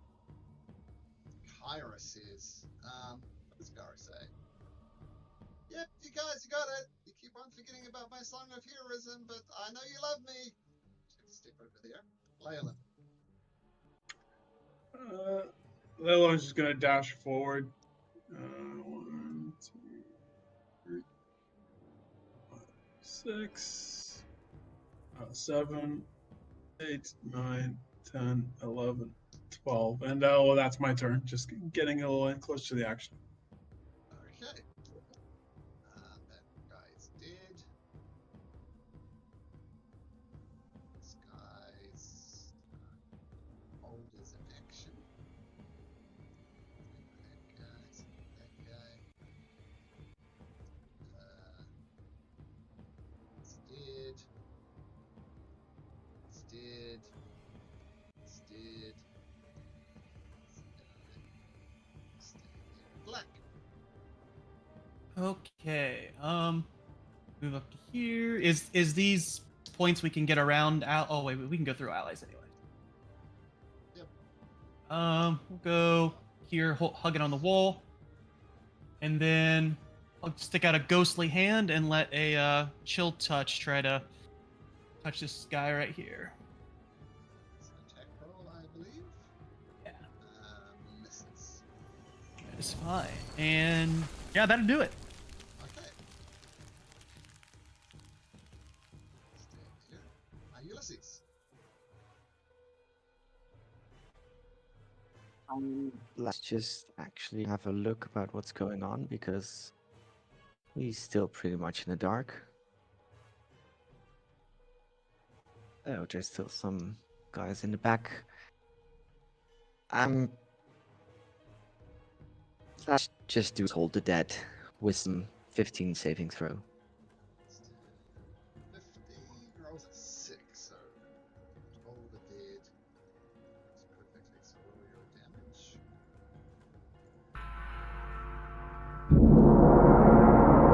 A lot missing hit points.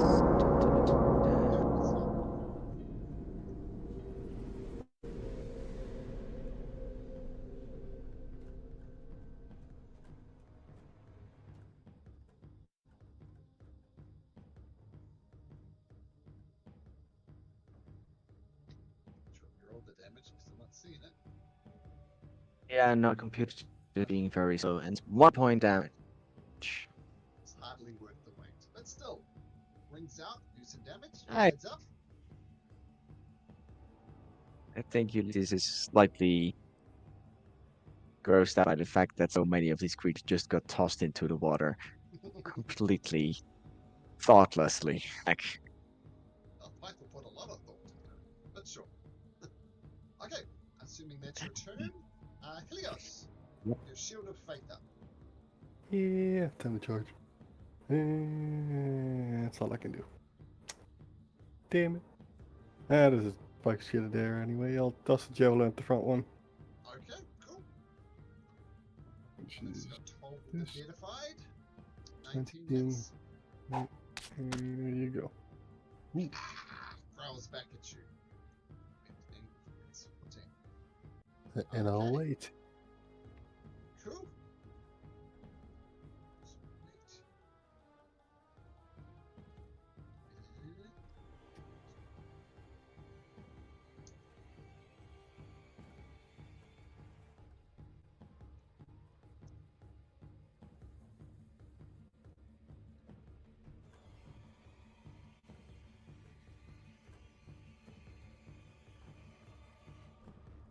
Okay, so back to the top of the round.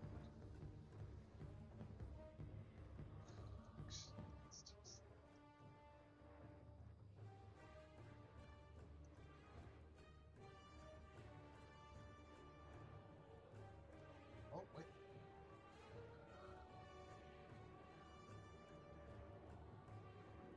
Okay, cool. Python says, alright, let's get this party started.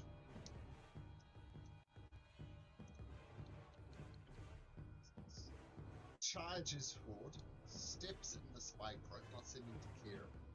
2d4, no. 5 points of damage. And he's actually got speed to get up there, so he's going to take 5 points of damage. But just attack this one creature. And he purposely swings on one side of it, it crashes. He purposely swings and misses on the other side of the creature and misses. You're feeling lucky, punk! Take this! Just splat. The only way to describe it is splat as Python takes out another one. Okay.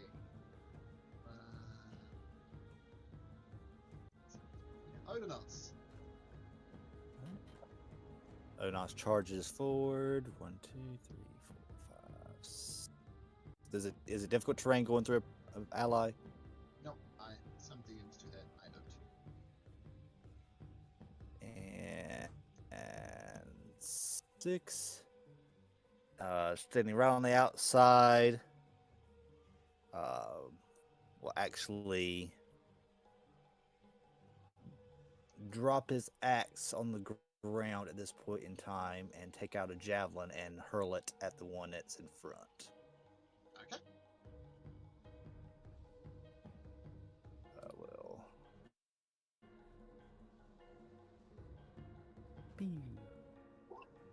Oh, and horribly missed, probably. Yep. Is that your turn? That's my go.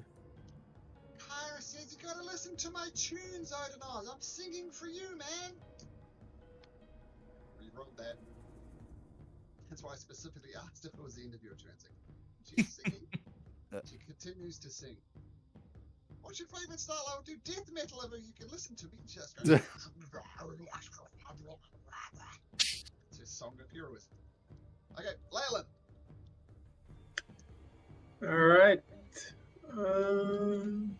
Let's see. Let's move in. 1, 2, 3. What do I see? 4, 6. I'm going to take a shot at this fellow over here Okay. with my longbow. That should be a hit. That's a hit. It's a whopping 6 damage. There we go. Okay. It does hit though.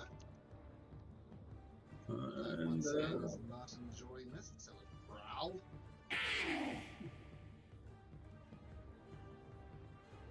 It's your turn. that's my turn. Yep.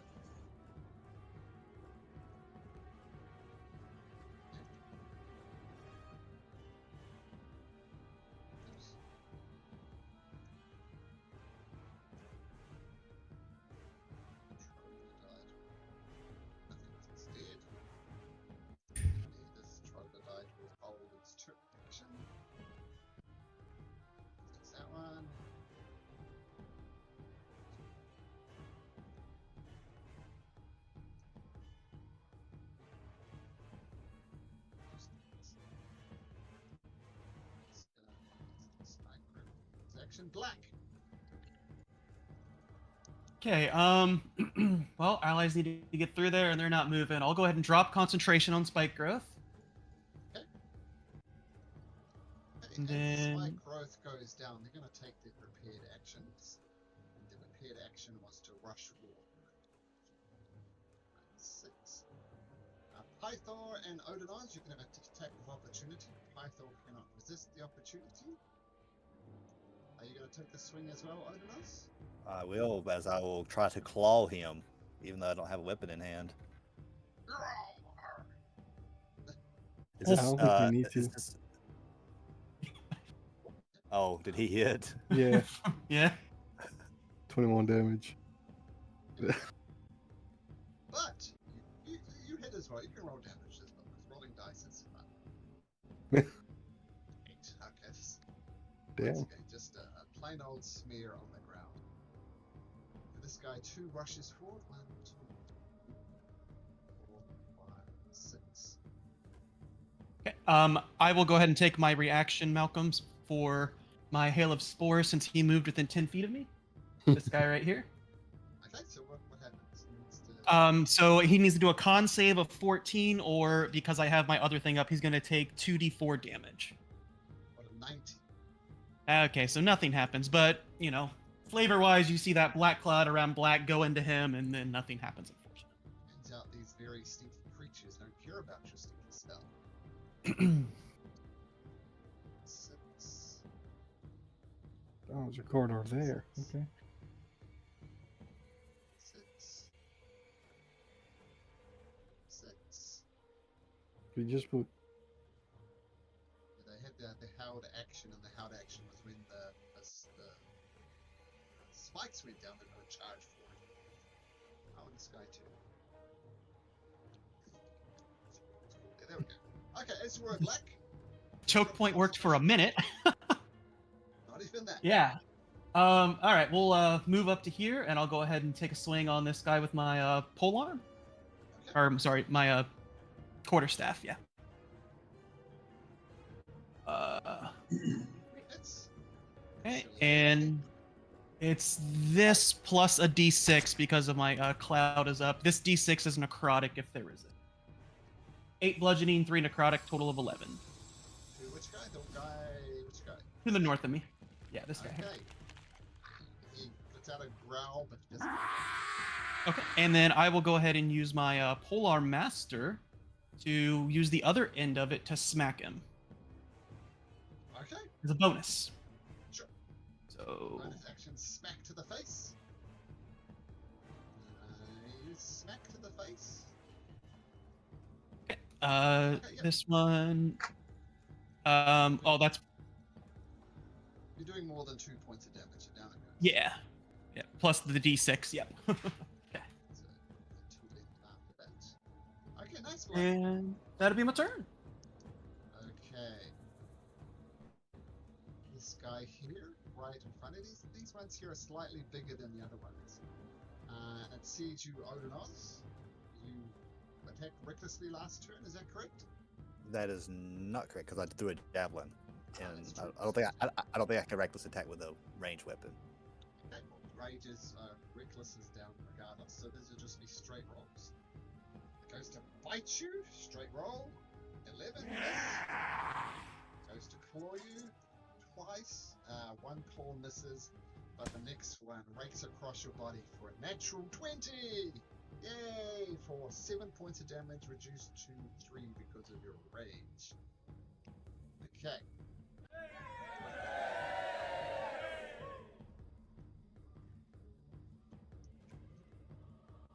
More skittering of clawed beaks. More of these creatures. Ulysses.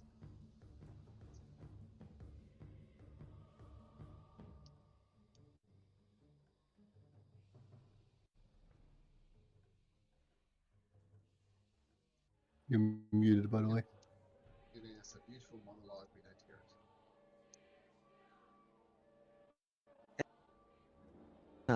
it. Every single time, but okay.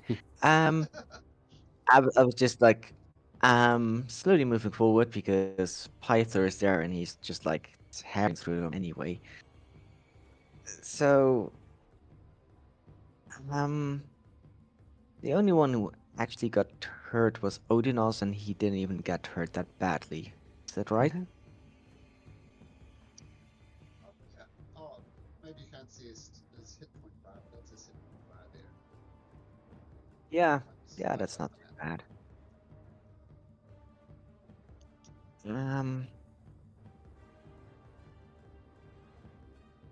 And let's just keep it simple for now. And yeah, let's do Toll the Dead. Is any one of those creatures hurt? Don't think so, right?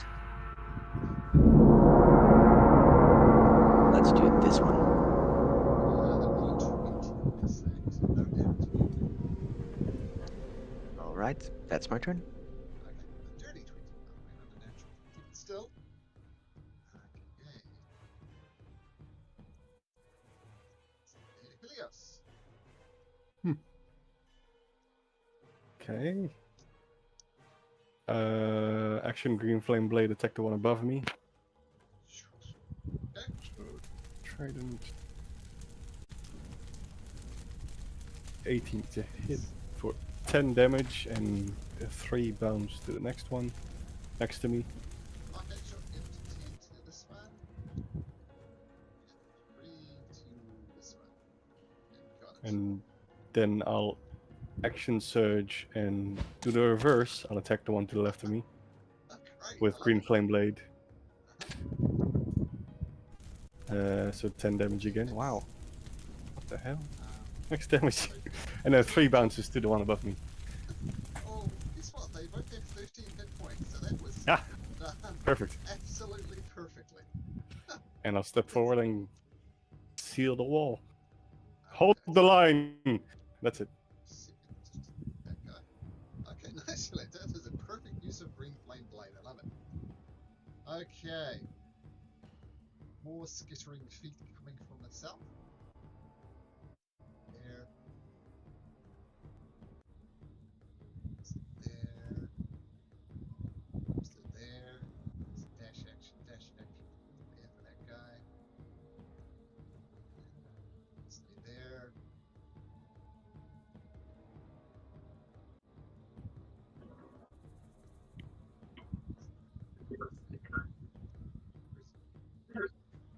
Oh, there he is, right up my front lines. Okay, so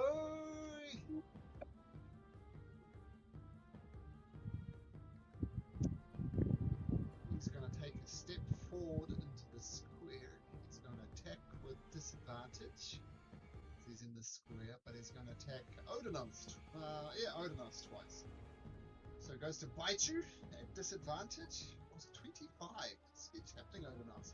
So 7 points of piercing damage, reduced to 3. And 25 4 with attacks. disadvantage? Yeah. Yeah, Jesus. you got a 26 and a 25 to hit, which was, what was that on the dice? A 19 and an 18. So 7 points of piercing damage as he bites into you. And then his claw at disadvantage, he rolls a 22.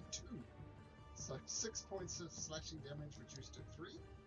And then for his final claw attack, oh my god, that's going to be a 22 again. What the For hell? another point of 7 slashing damage reduced to 3. And there were my rolls. I just posted group chat. So they were all exceptional rolls. But You're then, posting that in available pickup games. I don't think they're seeing that. okay. I didn't post the forms there either. I'm posting everything wrong. He may have had a very grave mistake by doing that, though. Who? There's the forms that I also post. Okay, then it steps back. Opportunity attacks? Have you guys used your reaction, though, is my question. I haven't. Okay. I mean, technically I did, I guess. I think Pythor did as well. So, only Leos.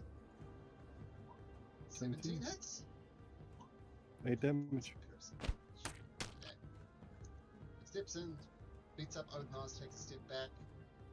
That's his turn. Are there 2 of them stacked on top of each other? seeing a double health bar. I'll move. Sorry. There's more of them.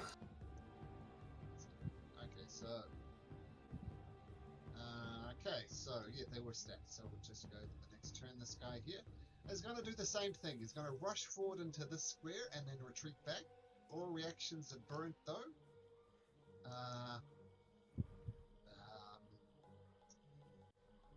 Little roll that so far. That's going to go for Pythor. Pythor. Disadvantage. There was 8, and an 8 at disadvantage, and he steps back. Pythor saying, Ordinals, hold the line! Watch this! Gets out his mighty break axe. It's gone. Yes. Said, Lush! Mitros! Swings it, and he's going to take out 2 of them.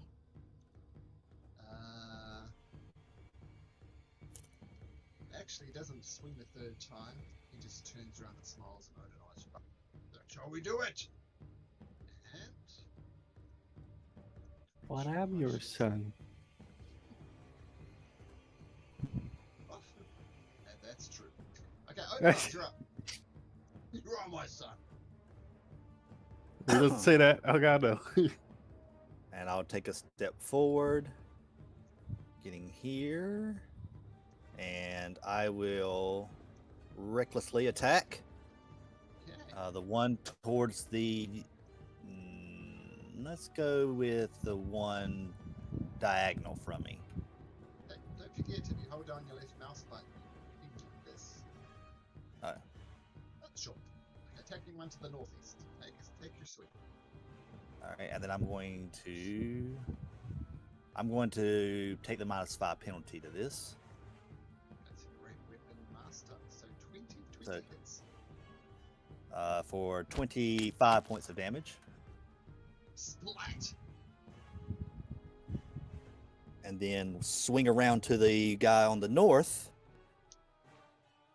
And with my bonus action, since I downed one, and I will recklessly attack again using the -5 penalty. Yeah, that hits, yep. Damage is 16. 18. 18 with the range, cool.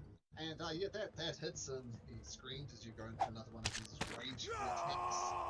But he hits the hip. So the ones that look like this are slightly stronger than the other ones.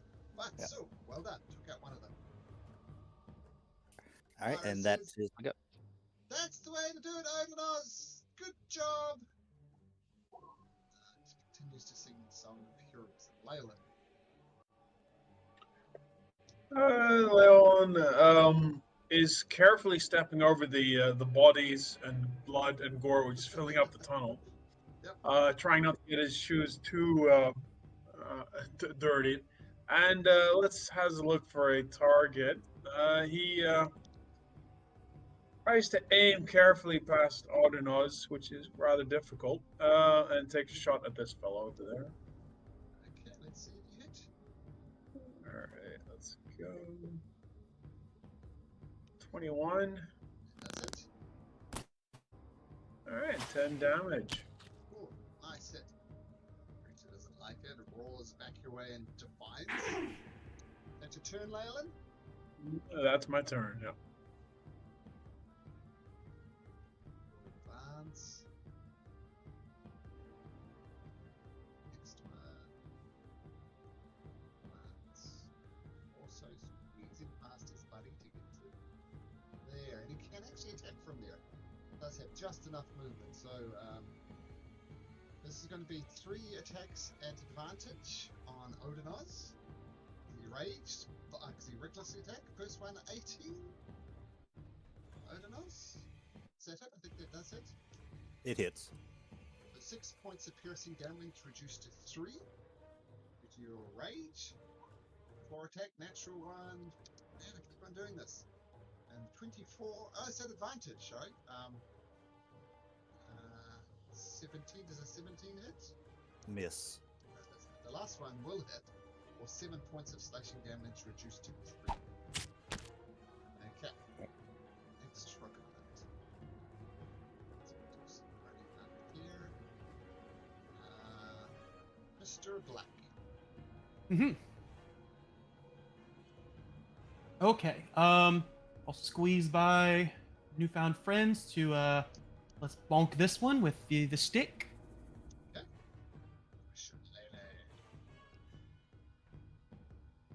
Let's see here. Dirty 20. 20 hits. So and plus the symbol. Yep, so 10. 10. Then we flip it back around and smack it with the other end. Okay. 70 hits as well. Okay, 2 hit points left. You're going to do more than 2, I assume. And down it goes. And plus the d6, yeah. And he's gonna look at Pythor and go, "My stick is better than bacon!" And that's his turn. Stick is better than bacon. Those are some bold claims. Now let's play some of the deadly here. Odenos, holding the front line has disadvantages. The brute goes for you again. At advantage, it goes to bite you. Rolls a 21 for 7 points of damage, reduced to 3. Because of your rage. Goes to claw at advantage. And rolls a 23 at advantage, so 6 points of slashing damage, reduced to 3. The last attack on you, Odenos, is hits again for 8 points of damage, reduced to 4. Okay. So yeah, just biting, clawing. Okay, that was oh, I missed a turn. But Ulysses, Ulysses, you're gonna do a turn while I sort this out.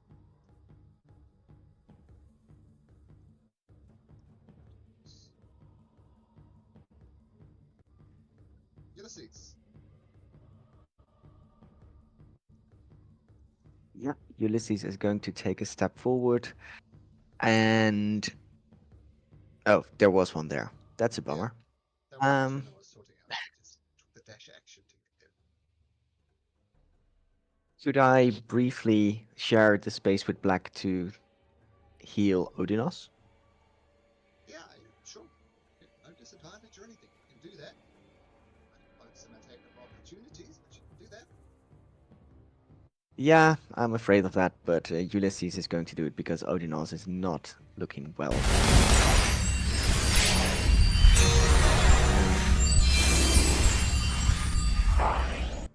And the amount of healing, let's do a second level cure wounds.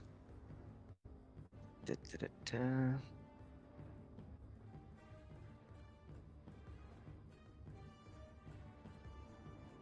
So you get 13 healing, Odinos. Nice. And Thank you, then my Ulysses is friend. going I will use it well. Yeah, you might want to take a step back in a second. And as you retreat back, Ulysses is going to try and bite you right in the face. Straight roll. Ah, natural 20, but as bad as it could be. 7 points of damage. Oh, that's not too bad. These guys don't hit hard, but they hit often. Okay, Ulysses, duck in, cure him, take a hit for your troubles. Is it your turn? It's my turn. He's got some good charging opportunity here. Helios. Ah, damn it. Took the spot I wanted to take. This is fucking annoying. Yeah.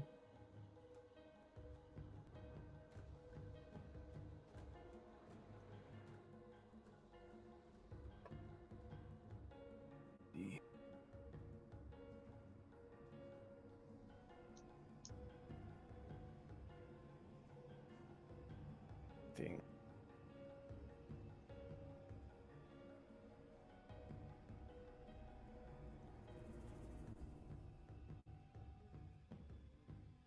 Ah,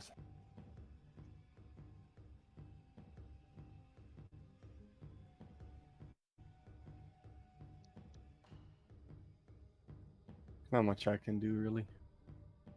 Without, I mean, You could step into Pythor's square, attack at disadvantage, but then you will invoke an attack of opportunity as you step back. I want to. Why not? Okay, so step into there. Cool, make your attack at disadvantage. Action Green Flame Blade.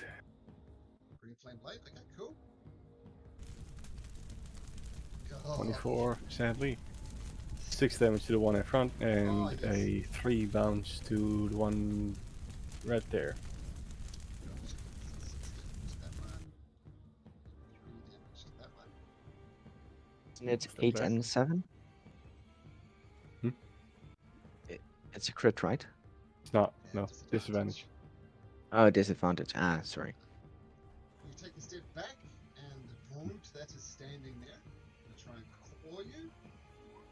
I was a 23, so 7 points You- of slashing damage as you retreat. Lucky sucker. And can you make me a con save please, to maintain your shield?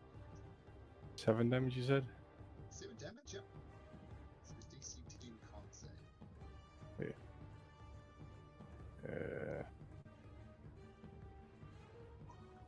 Yep, all good. Okay, so attack, retreat back. Okay, troglodyte. Where is my troglodyte? Here it is. Rush up. That's going to be his turn. It's going to be that. This guy here. No, Odonos. Well, you're doing your job, I guess, Odonos, right? Damage. I'm gonna take my reaction, Malcolm, and for this guy because he's within 10 feet. So con save of 14 again, please. For my Halo of Spawns. Rolls a 5. Okay, so he's gonna take 2d4. Okay. 5. That's damage. Okay. Thorns get it, but he's still going to attack Odonos 3 times. All at advantage. Goes to bite you. What was it, 16? Do you think this is? Yep. Claw. Yes. 23. And the other claw, another 22. So the total damage, take rage into account. It's only 4 points of damage. But 4, I've already halved it, so you're good. Okay, Python. Oh, this is too squishy, I'm gonna clear the way! And he's gonna take a swing at the one in front of him. Take this! Get out, my boy! What? The guy doesn't die. Python looks personally offended. You son of a bitch! He swings again. It just crushes him. He was very offended. He was. That guy dies. Takes a step forward again. Right, you son of a bitch. You're next. Swings his axe. And no, he also doesn't fall. He looks at the axe in disbelief. What the hell is going on? Reroll your damage.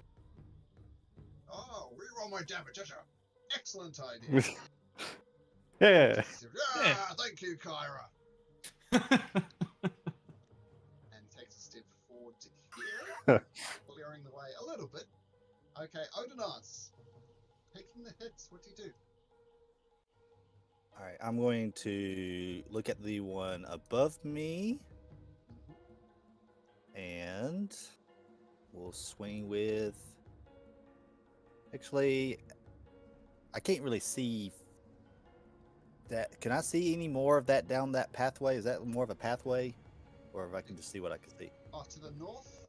Not to the north. No, You to the south. To the south. To the south. You hear creatures approaching. We'll put it that way. Sure. Okay. Okay. All right. I'm going to go ahead and swing again at the troglodyte to the north. Great Weapon Master. Minus 5 penalty. Yep. Oh, okay, that'll be a natural 20 then. So that would be 16, 19, 21 points of damage. Due to 21. Yeah. Great, Okay, well, great Weapon Master. Yeah, sure. That's more than enough, but of course you get another d12 on top of that because of the crit, but regardless, that is enough to take it down. Ugh. I thought I rolled the crit. I just rolled really poorly on the roll. Yeah, it's enough to kill it though, so... Yep. Oh, And then to the left of me, I'm going to swing at that one to the left, straight to left. Okay, got it. And also, Great Weapon Master, recklessly. That's a 13 to hit. 13 does it. All right. And that would be 6 to 18 points of damage. Okay, 6. That does kill it. Okay, it just explodes in a. That was the one directly to this. Remove this guy. Oh, there's another guy. Okay, we'll move him. He moved up there. He wasn't really there. Okay, Odinaz, nice turn. All right, that's my go. Pyra says, look, Odinaz, I'm really worried about you. I'm gonna sing the Song of Rejuvenation. So if you go down, you have a chance of coming back up. No heroism, guys. You guys have got this. Worried about Odinaz, though. Leyland, what you got? Let's go take a shot at this fellow over here. Okay. Arrow in your bow and firing.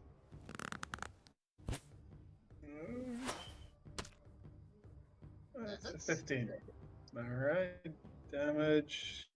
Oh dear, 5. It knocks into the creature's thing. That's a little growl, but it doesn't take damage. That's my turn. Okay, cool.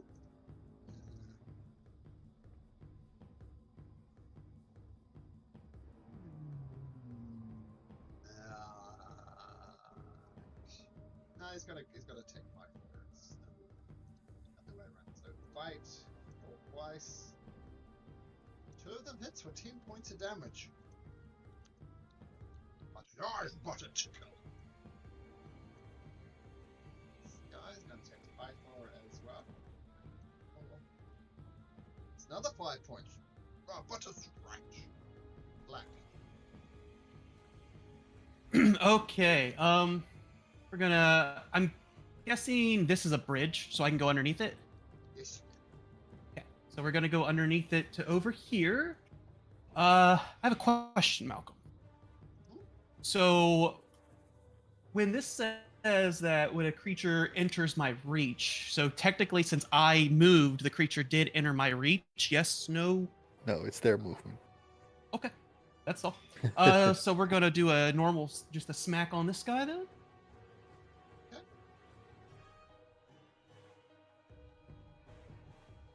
16 hits.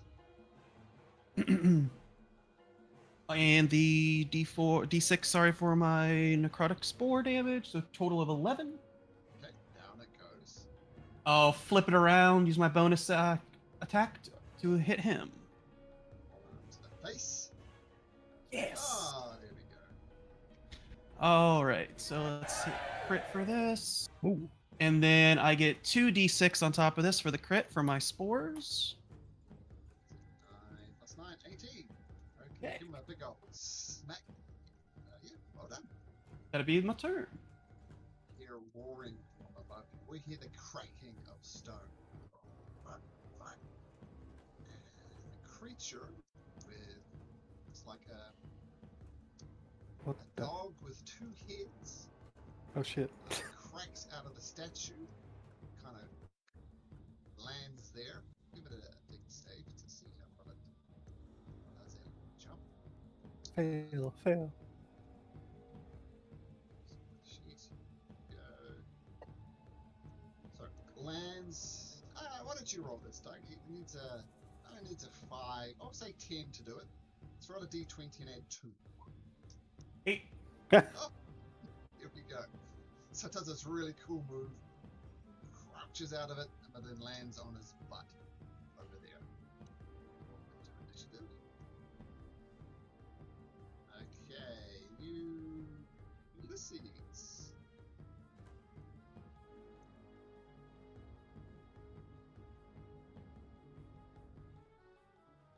Yes. Ulysses is gonna take a few steps forward.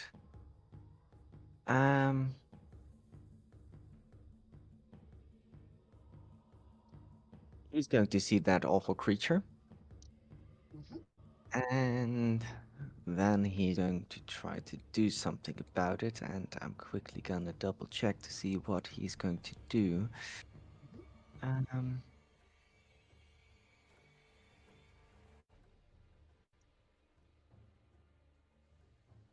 he still has his gem of brightness, and a bright flash just releases from it towards that hound. And it needs to make a Constitution saving throw, DC 15. Throw DC 15. 30. He is blinded for 1 minute, but he can repeat the saving throw at the end of its turn. Okay, nice. Doesn't like that. It's gonna growl. Howl even. And it's blinded.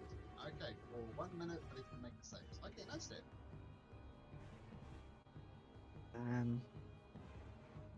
And then let's just take a step back. Oh, because he's two-headed, he has advantage if it's being blinded. So I'm gonna make that con save again. And it still fails. Managed to blind a creature with 4 eyes, Dave. Well done.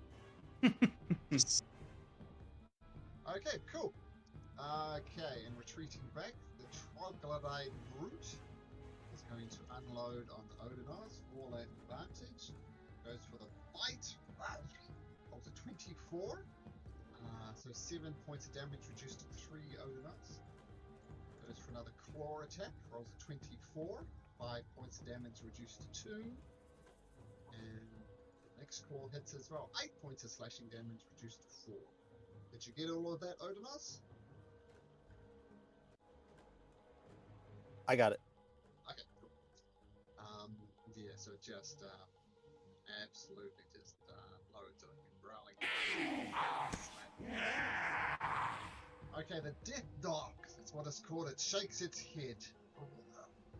And oops, shakes its head. Stands. He stands up.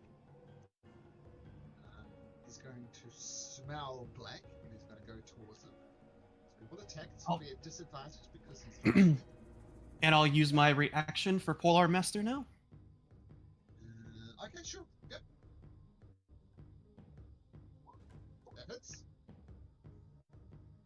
And plus a d6 for my spores. 16. 16.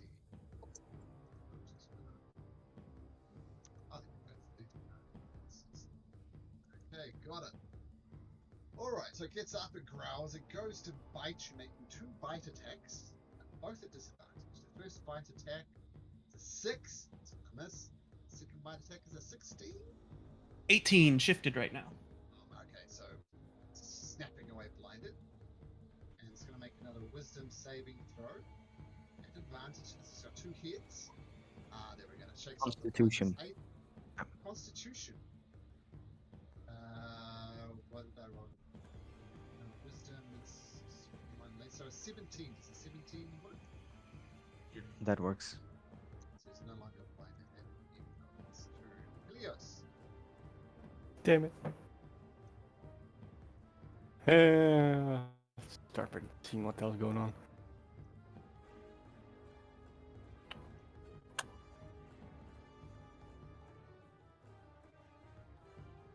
Okay. Now I'll go help with the hound. Okay. So move. Wait. Was there flanking in your games? No. No, right? No. No worries. I'm gonna move here. Joining black. Okay.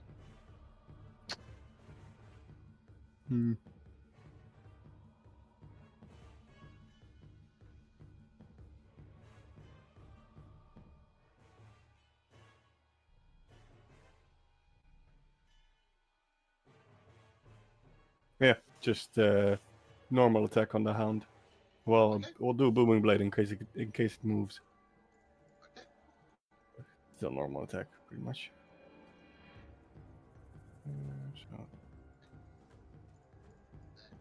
Wow.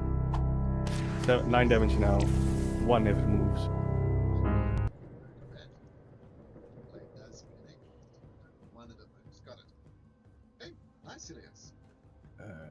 Yeah, that's it. Yay. Chocolate died. Yes, gonna attack Pythor. Claw. One of them hits. Stop it with these scratches, they mean nothing to me. Troglodyte King. Yeah, I said that. This guy's dead. Pythor, that's me. Right. You dare hit the god of war? Take this! Take this! Take this! Let's see. This one dies. This one does not die. I think that one dies because the second attack against it, but this one thrives. Odinus! Alright, I'm gonna go ahead and swing recklessly at the one that's right next to me. We're 8 Rapid Master, of course. Hits. It's well. And that will be a 25, 32 points of damage. Splat! And we'll go ahead and try to see if I can't get this one off of Pythor, and we'll swing recklessly at him. Okay. Nope. Yes.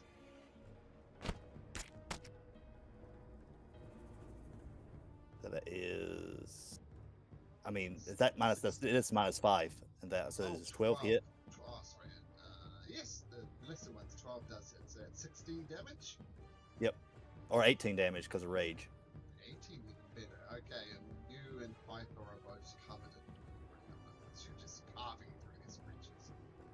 Looks a bit of a mess. Is that your turn, Odinus? That's my turn. Kara pokes her head around the corner. You're looking okay, Odinus. Only this smelly dog left. Song of Heroism. Layla. All right, Ellen's gonna tiptoe through the gore, and let's see what is there anything left alive. There is the dog with 2 heads. All right, let's take a shot at him, and I'm gonna do a. Well, it's not really necessary even. Does a 17 hit? It does. Okay, excellent. 10 damage is decent damage as well. And then, yeah, that'll be my turn. That's fine. Okay. Dead. Black. Okay. Smack it with the staff. 17 hits. Okay. Plus the d6. And then we'll bonus flip it around and smack it with the staff again. Okay. Plus the d6. Black. As our special guest star, I'd like to know. How do you want to do this? So he ends up using the staff like a spear, and one of the thorns on the tip just pokes it right in the neck. And as he pulls it out, he looks at Pythor and said, "I told you, it's better than bacon." Okay. Alright, so well done. Let's take a quick 5-minute break. And then we'll get back. Excuse me. Okay. See you guys in 5. Okay.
death dog, many troglodytes just smeared across the battlefield.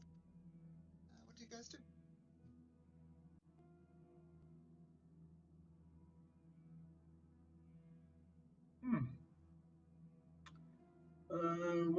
Odonos, which direction should we? Odonos, do you need healing? First of all, or is that just the blood of your enemies on you? Unfortunately, there's a little bit of mine as well. Oh, Like dear. little pincers. It didn't hurt, but after a while, they started getting through. All right. I'm gonna put a hand on your shoulder and just cast the first level cure wounds. Help a little bit.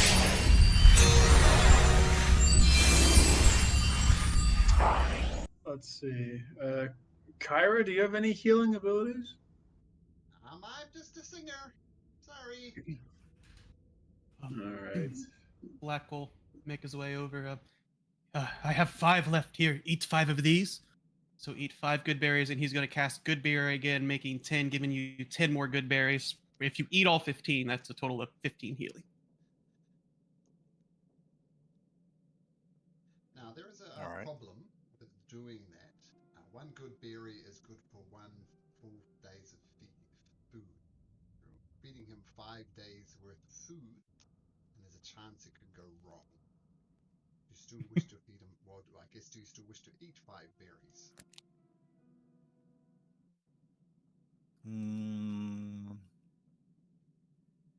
You know what? Odonos not smart. So yes, I'll eat 5 berries. So the good This line, news, that's the whole concept. Yeah. the good news is you get 5 hit points back. The bad news, I need him to make you a Constitution saving throw. You're overly full, buddy. You're poisoned effectively. Oh dear. 5 days worth of food. That's hard. DC was 10, by the way, so Odin's that not a great roll. What was in those berries? They're not potions. Kind I of. think the berries have turned. As he's just like licking his lips. Somewhat like semi-gagging. How long will the poison condition last? You'll just have to wait and see.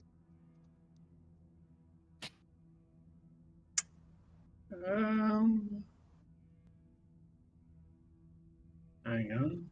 Someone asked about the direction. I'm not sure this will influence your decision at all, but it stanks to the south. Not quite so bad to the north. Ulysses, don't you have anything to heal Odonos?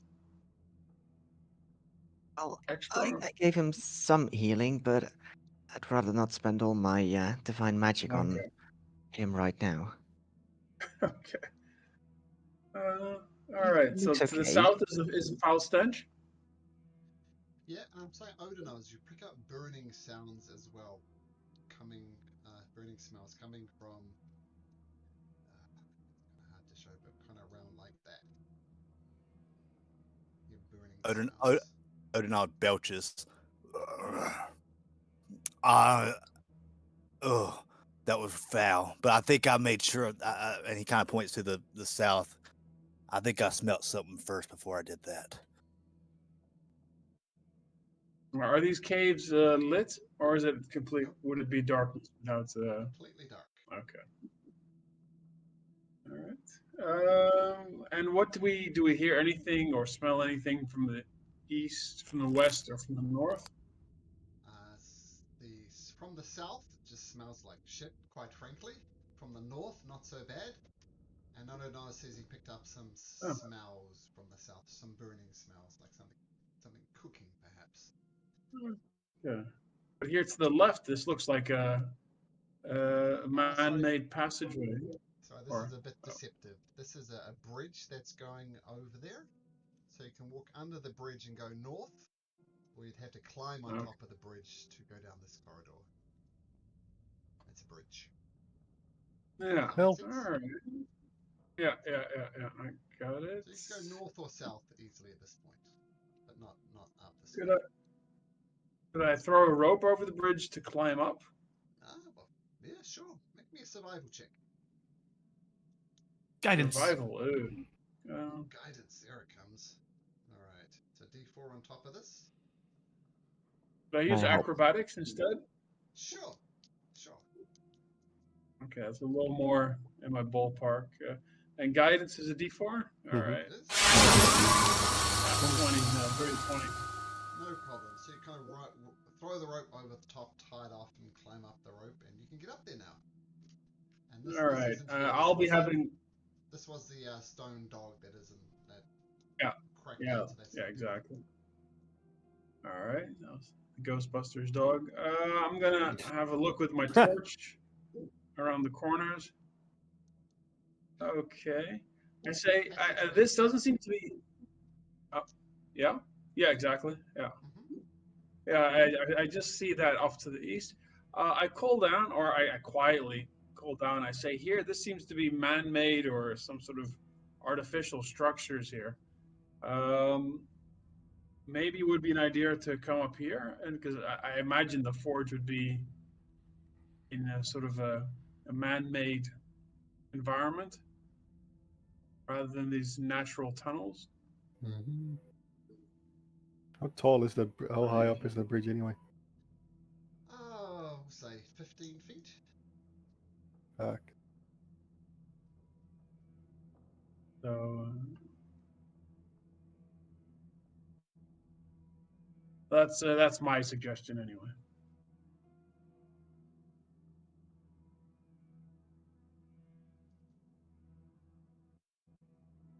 Ulysses, with your passive perception of 16, and I guess black as well,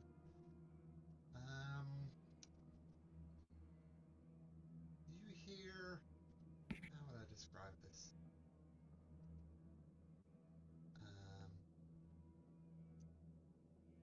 Some deep, labored breathing. Not quite sure if it's humanoid or something else. I say you know it's not a troglodyte, but you do hear some ragged breathing. Where's it coming from? From down this side passageway here. Again, it's the same place where you heard the cooking smell.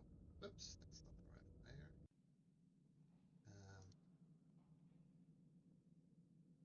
Yeah, around like that. Terrible arrow, but I hope you get the idea.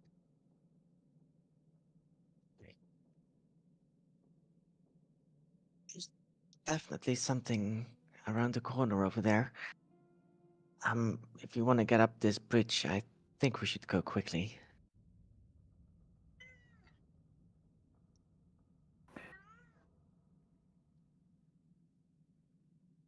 Well, I'm not that physically strong. Pythor, can you give me a boost?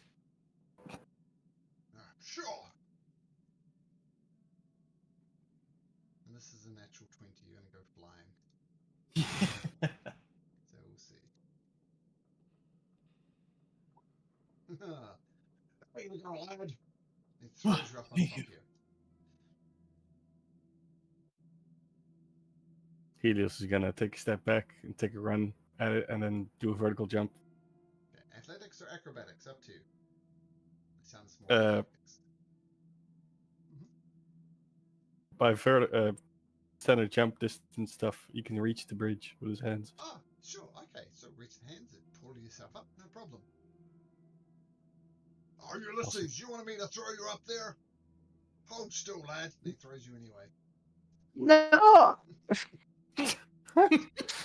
You can try and resist if you like. It's a 24. He just tries to back up and is just like thrown up there, and there's definitely a very girly scream. Okay, so yep, you're up there now. I don't know, I'm not sure I can manage you, but shall we try? You might want to be careful of my stomach area. There we go! Whee! Throws you up there. Make me a Constitution saving throw. Yeah. He grabbed you around the waist quite hard.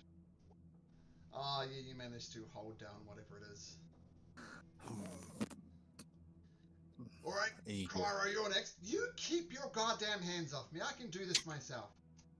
And she is going to make an acrobatics check.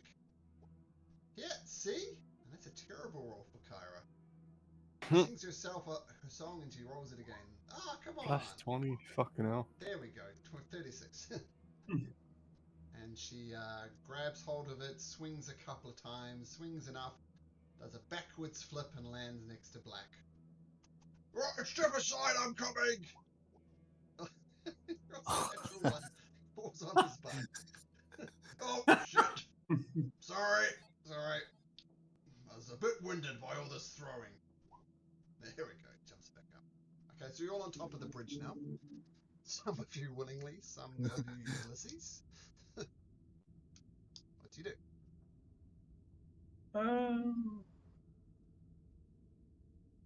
Let's see. Leylon like to stealth a bit and head over in this direction. Make me a stealth check. I'll wait then. All right. We'll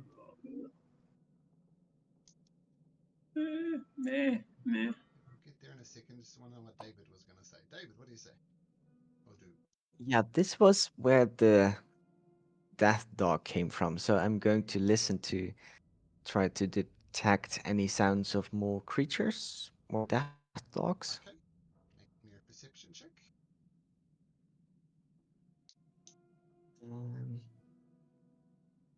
And I also just updated my perception because that was not correct. They don't hear anything. No. Oh, don't hear anything. Let's Okay. switch back our attention to Leyland. Okay, so you're stealthing. You see what you see at the moment? Yeah, and listening. So it's what he sees. What is this? Okay. As you poke your head in there, you see another one of these statue dogs, and you see something. It's doesn't notice you, thankfully.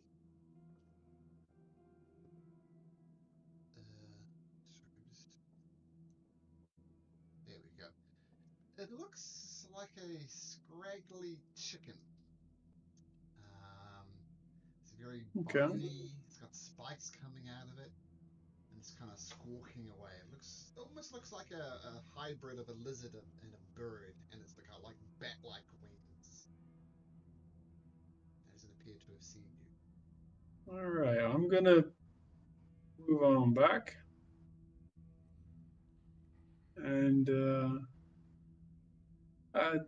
tell the group it hasn't seen me. I was here. I'm gonna move on a bit and have a peek into this room over here. Next one.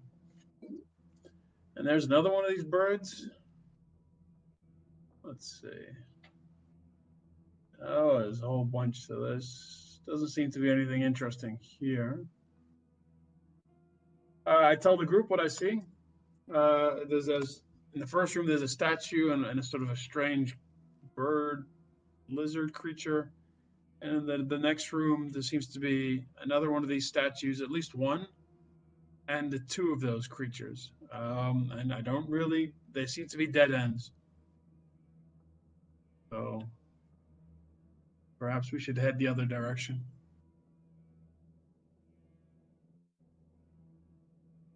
What type of statues are they? Like the one here. Yeah, exactly. Yeah. With the two-headed dog. So there's at least. I mean, it seems to be fairly tough. So I think there's at least two more of those statues, and one in each room. And yeah, I didn't. What were these things? What do they look like? Were these boxes? Just a sec, and I will tell you. Because it looks like the rooms are sort of just ruinous. Ruined bits and bobs. Okay. I'm just having a Debris. here. Okay. what does that look like? That looks like inside of the first room that you peeked your head into. It looks like it's used as a pen for some sort of animals, but whatever here is escaped. Cages made from petrified wood lie broken or open, and a statue of a troglodyte stands in the middle of the room, along with a statue of a two-headed dog. Scattered around the room about a half dozen corpses of about what appear to be chickens, but this one particular chicken-like creature has survived. And the second room that you poked your head into, this room looks like the scene of a recent battle. There are several half-eaten troglodyte corpses in one corner. The statues of two-headed dogs stand at the center of the room, and there are also several rotting wooden racks that might have once been used for weapons. So I'm guessing that these statues are the natural defenses of the forge or the fortress, because they seem to be eating or killing troglodytes. All right. Well, Lilon's gonna with his torch stealth over up here. Anyone else want to do anything while Lilon's? Oh, so I'm gonna not take it back, but it's very hard to stealth when you're carrying a torch in your hand. Some might say impossible. All right. We won't retro the other stuff. Well, we'll say that this corridor, there's still some light coming from someone holding a torch, perhaps over here. Sure. In this direction. But okay, and from then on, he's going to what would the group like to do? Do you want to check out clear these rooms, or head up north? If we can avoid them, we should avoid them. All right. Well, then, Did you see a bathroom? I think over the bridge is tradition. If you need to clear something out, just pick a corner.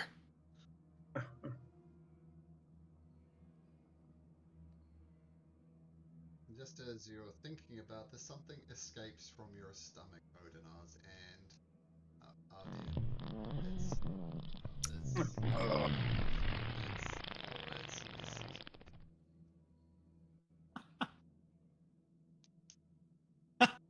I'm good.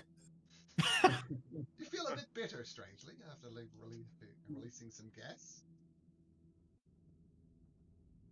Well, I guess stealth's out the option. Yeah. Okay.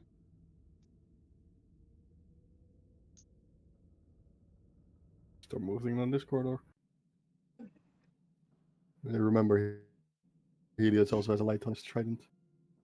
I guess we'll go without stealth the rest of the way. But we've got the God of War with us. So. Helios, as you get there, you see a ginormous head of looks like the dogs that you just encountered, and one of these smaller versions of it munching on the body of it. Take a step to the side. Massive creature. Another head.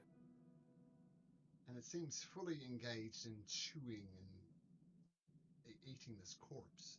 So has it noticed you?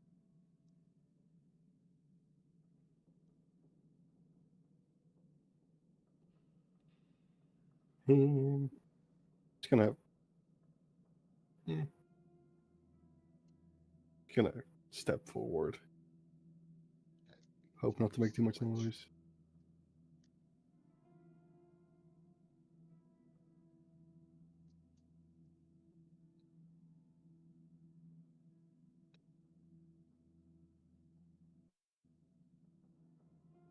Yeah, it's two-headed. Okay. This thing's fucking massive, though. I'll turn around. Very obviously dead. And just say, for those who can't see, that's one of those two-headed dogs feeding on a giant two-headed dog. Oh, it's a small dog feeding on the larger dog? Or the other way around? The larger one is being killed. It's dead. Okay. Oh. Supposedly. Oh, that's good. Hopefully. Shall we try to take it out from a distance? We can start from a distance.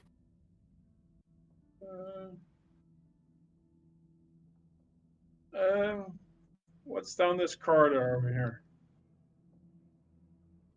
I'm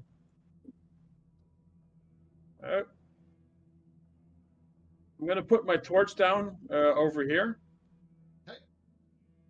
and just peek my head around. Do I need? Let's see what we got.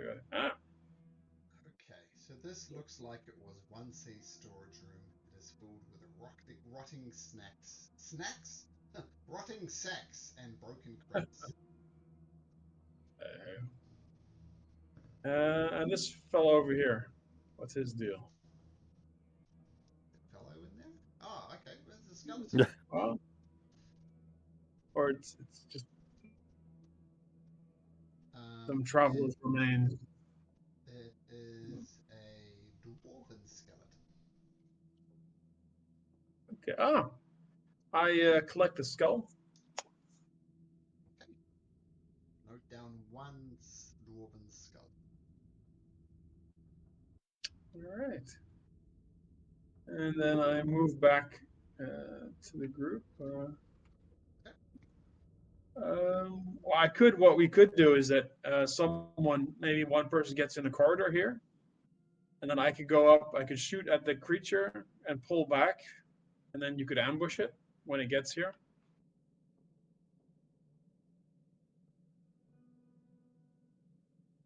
Or we create a front line in the corridor. We just send Pythor forward. Look, yeah, or I create. don't appreciate being told what to do, right? But yes, I will go for it. Right, you ready? Set. Charge! I'm charging. The Pythor rushes forward, making a hell of a racket, and everybody pause right there because he's making a hell of a racket. And please roll for initiative. Damn it. Oh, there's 3 of them. Oh boy. Has it been 10 minutes in game, Malcolm, or no? I would say no. Okay. My spores are still up. Okay, as it is. So who had the Shield of Faith? I think I took it off. Was it Leyland? I had it, Helios, but I took it off. Oh, you took it off. Okay, cool. Okay, so Pythor says, alright, let's do this! And charges forward. Kari says, not so! Oh, you're always rushing into things, you old fool! And... Wait, that lasts for 10 minutes?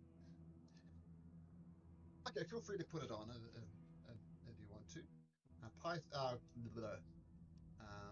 Kyra sings the Song of Heroism. Leyland. I am going to rush forward. Oh! Look, my shoelaces are untied. I'll get over there in a second. And I'll take a quick shot and then start sort of tying my shoelaces. Let's see. Can't run with untied shoelaces. It's very dangerous. Let's see. 8. Is Kyra singing the song of?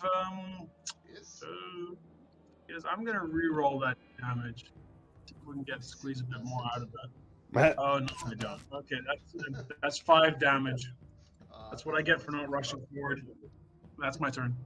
Confidence, lad, confidence. You hear roars from creatures up ahead. There turns out to be more than one of these things. Not that you can see them, but you will in a second. And they let out a howl, and one of them comes rushing forward. 15. Comes right up next to you, Helios. His dog snapping with 2 heads. First attack goes to bite you. Oh, it's a natural 20. Yay! 10 points of damage. And can you make me a con saving? Oh, yeah, 10 points of damage and a con save, please. Save. Okay, with this bite sinking into you. It feels it's almost rotting you from the inside, but you manage to shake off the effect. And then it comes and makes a second bite attack at you, rolling a 21, which I imagine will hit as well. Does it hit with your Nope. Shield of Faith up? Nope. Oh, it doesn't. Okay, so your Shield of Faith pops up at the last second, blocks it, and the dog just snaps at you. Wait, was there con save for something else than concentration? Oh, yes, there was a con save for something else, so yes, please make one more con save. Concentration, Shield yeah. of Faith. Yeah. Okay, Still up. Okay, Python says, right, step aside. You need confidence, lad, like this. Swing, swing, swing.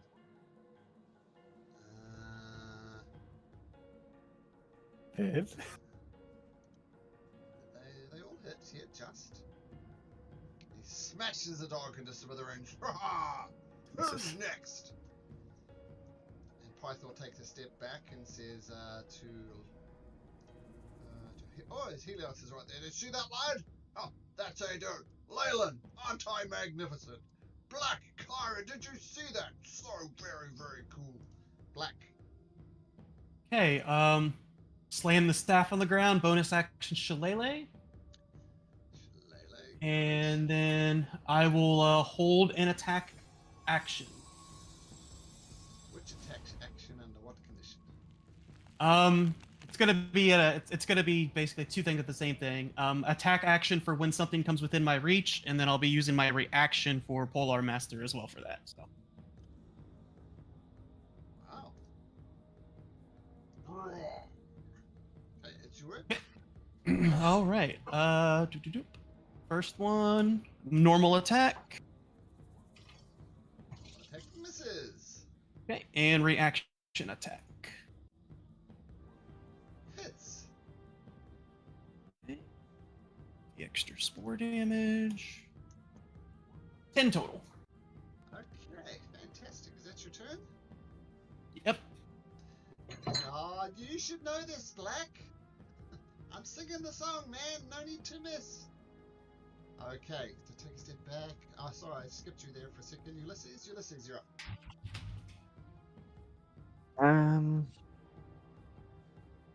Ulysses is going to take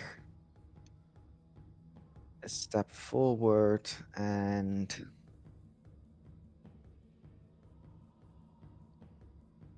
he's going to cast Bless. Less, okay. Bless on. Let's do Black, Helios, and Odinos, because Odinos is going to be in there within a few seconds, I believe. Okay, so Bliss is up with Odinot. Okay. Nice. Bliss is an always welcome addition. Okay. Ah, nice.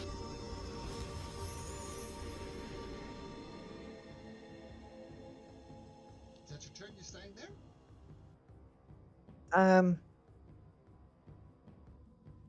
Let's stand here. Okay. Always looking cover. You hear more growling coming from the north. Quite your turn, Helios. And another creature bounds around the corner. It sees Black right there. It snarls, goes to bite you. And just a normal roll. 10 and a 15. 17. Okay, so goes to attack, he growls, snaps, but misses. Kyra says, No. You gotta listen to my music. Sorry, my apologies. Yes, Helios. I'll get on the corpse of the other one and attack the left one with a green flame blade. Flame blade, Attack. got it. Green flame blade there. 15. Hits without 6 damage. 6 damage. To the left one and 3 to the right one. Got it. That's it. Okay, cool. Now Kara sings the song of heroism. Now Leyland, what do you do? All right, let's see what do we have. Well, I'm just gonna fire the injured fellow over here. Sure. That's a hit, and that's a good. That's It's decent damage, so I'm gonna take it. I'm gonna get out of Pythor's way before he runs me over. I'm gonna, and also Audenoz. I'm gonna get out of the off the train tracks here and just move back a bit. And that's my turn. Blood. That guy's dead. Lalan and okay. Oh wait. I Oh, deleted the Ornas is wrong not one. in. Ornas is not in the turn order. Okay, let me sort out the mess I just made. Okay, that one. Deleted the wrong one. That one. Oopsie. So I took green flame blade damage. That was it. The green flame damage. 3 damage, yeah. 3 damage. That one.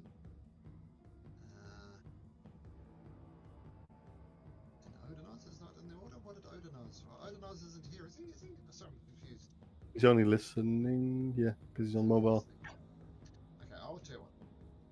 Can you hear us, Odonos? I can hear you. Okay, what I'm going to do Can you is hear I'm me? going to roll. Yes, we can hear you. I'm going to roll initiative for you, Odonos, but you can have a turn now anyway. Okay. Of what I roll. You see up ahead of you, there's 2 death dogs there. There's Black and Helios. Black blocking the way, though. Okay. So I can't reach the death dogs. 5, 10, 15, 20, 25. You could, but it'll be at disadvantage because you have to share someone's square. Disadvantage anyway. Was Because you're poisoned, yes. So you could wander up and swing at one of the death dogs if one looks quite injured. Do you want to do that? Yes, I want to walk up to the one that's injured, swing recklessly, and try to go ahead and put on Great Weapon Master on that. Okay, so I'll roll that for you with a Great Axe +1. Oh, that's not an advantage because that's a miss. the bless. But that one's a hit. Well, anyway, and the bless will help it move it to a 29. So roll damage. You roll 16 damage +10. Oh, well, there you go. Back on song, Odinaz. You just crush this death dog as it lets out a death howl. And you take a step back to get out of black square. The other death dog will take an attack of opportunity against you. You can step Well, forward. yeah. I would have raged too, by the way. Okay. So move you there, that's fair enough. Okay, so you don't get an attack of opportunity.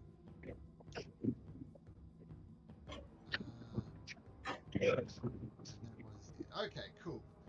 And you are raging, got it. Yep. You're back in order now. That was Odonos' turn at whatever point that happened. And now we go to the death dog. Does this death dog had a go already? Don't think it did. Well, it's going to attack now anyway. It's going to attack. Let's do it randomly. 1, 2, 3. It's going to attack black. It goes to bite you, black. Rolls a 9, so that's going to miss. It's going to try and bite you again. Rolls a 7. That's going to miss. Terrible. Okay, Pythor says, oh, can't get through. Right. Black. Okay. Quarterstaff attack. And then spin it around and attack with the other end for the bonus. Second one hits.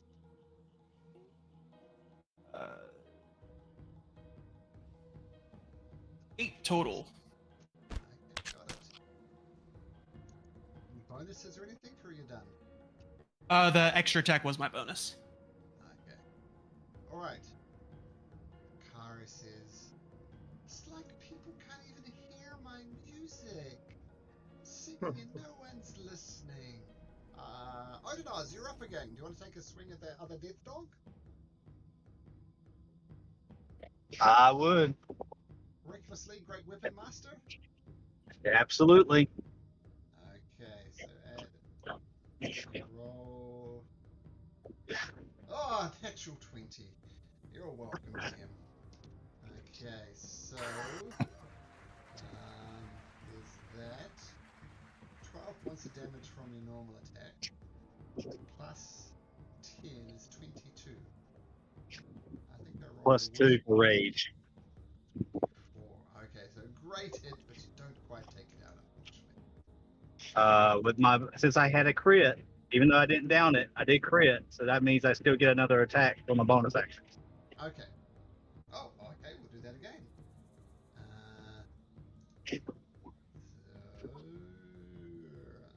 Odinoz from afar. How do you want to do this? So I'll go with the first hit, and since it was a critical, I'm going to cut one of the heads of the dogs off, and then with the momentum, come up and chop the other head of the dog off to finish it off.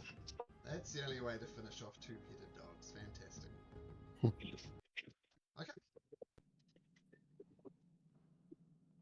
So you And let up you your want roll. cool. And as you wander into the room, you do see this massive corpse now. Oh shit. Let me just give you a description. This massive hall is supported by a series of pillars, many of which have been broken. And the corpse of a gargantuan three-headed dog is splayed out in the center of the room. And several, well, you saw the hounds chewing away at the flesh of this rotting corpse. And the scattered remains of dwarves are scattered everywhere. Yay.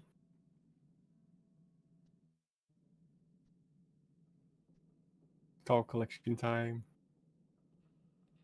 Yeah, feel free to. Yeah, we'll get there in just a second. I just want to explain this massive thing that you Yeah. see to your left. So the stonework tunnel ends at the precipice of a huge natural rift in the earth. The rocky ceiling is only 20 feet above you, but the rift drops below you into a fathomless black dip. Veins of silvery ore can be seen in the sides of the shaft. Ancient mining equipment lines the walls, but the wooden platforms are rotten and unstable. Chains are attached to the ceiling of the shaft and a pulley system that used to lift ore from the depths. Most of the chains are rusted and many have broken. The area has been scored by gouges in the stone as if some giant claw once reached out within it. And while you're collecting that, you get another 25 dwarven skulls. Jeez. And they're all wearing various armor which is rotted away. But one of them is wearing some type of chain shirt, but it has not rusted. So it's standing out like a beacon.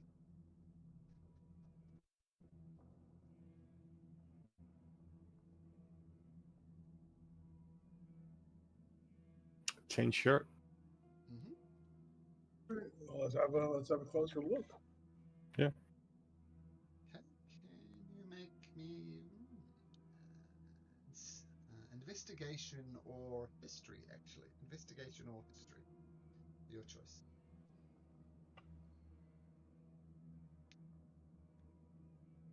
Yeah. 14 is good enough, Leyland.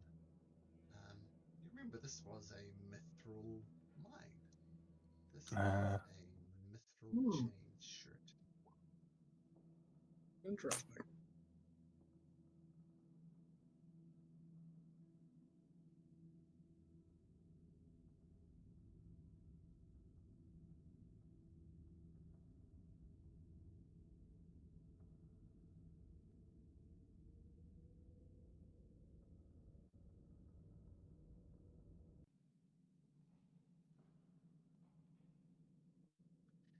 And I'm not sure if it's obvious with the dynamic lighting, but over here are some double doors. They're quite wide. Ah. Get rid of these ones real quick. Just bed chambers. Okay. So in this one, Helios, you have a quick look, and there's a sack buried under some of the rotting furniture, and it contains 65 silver pieces.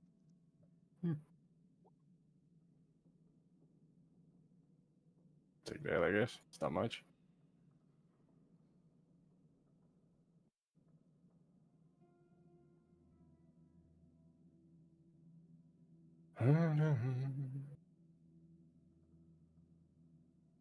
Check the area off with stuff.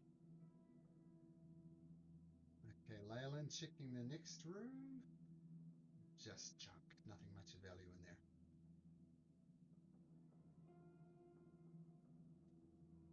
Of the corpse of the large hound, is it accurate as in this picture where we can see into its side here? Yep, the picture is accurate. I want to go reaching for its stomach. Okay, make an investigation or medicine check if you like. Your choice. And Try to get Leyland, more as you look in skulls. that room, there is one more dwarf in there, so feel free to add another dwarf skull. And this dwarf is wearing a nice ring with an amethyst. In your estimation, it's worth 250 gold pieces. And Helios, as you go through the innards of this dog, there is lots of troglodytes. Ah. But that's about it. All right. Pull myself back out.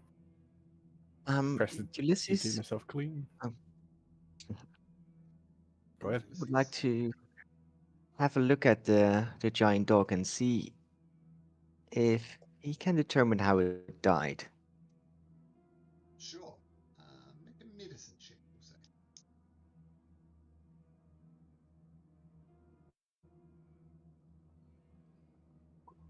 Ooh. The creature appears to have killed by something massive. Maybe it's as big as itself. I'll say with a 27, you put 2 and 2 together.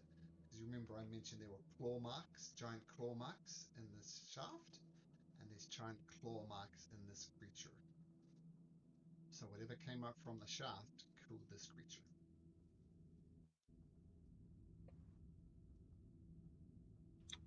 Pythor. Yes. If you still you're still up for a good fight. Huh. I'm insulted by the suggestion that I wouldn't be. I'm just checking. Just checking.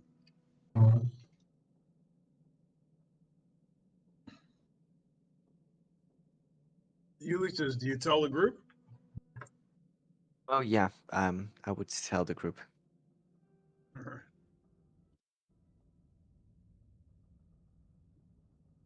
Well, that's quite something.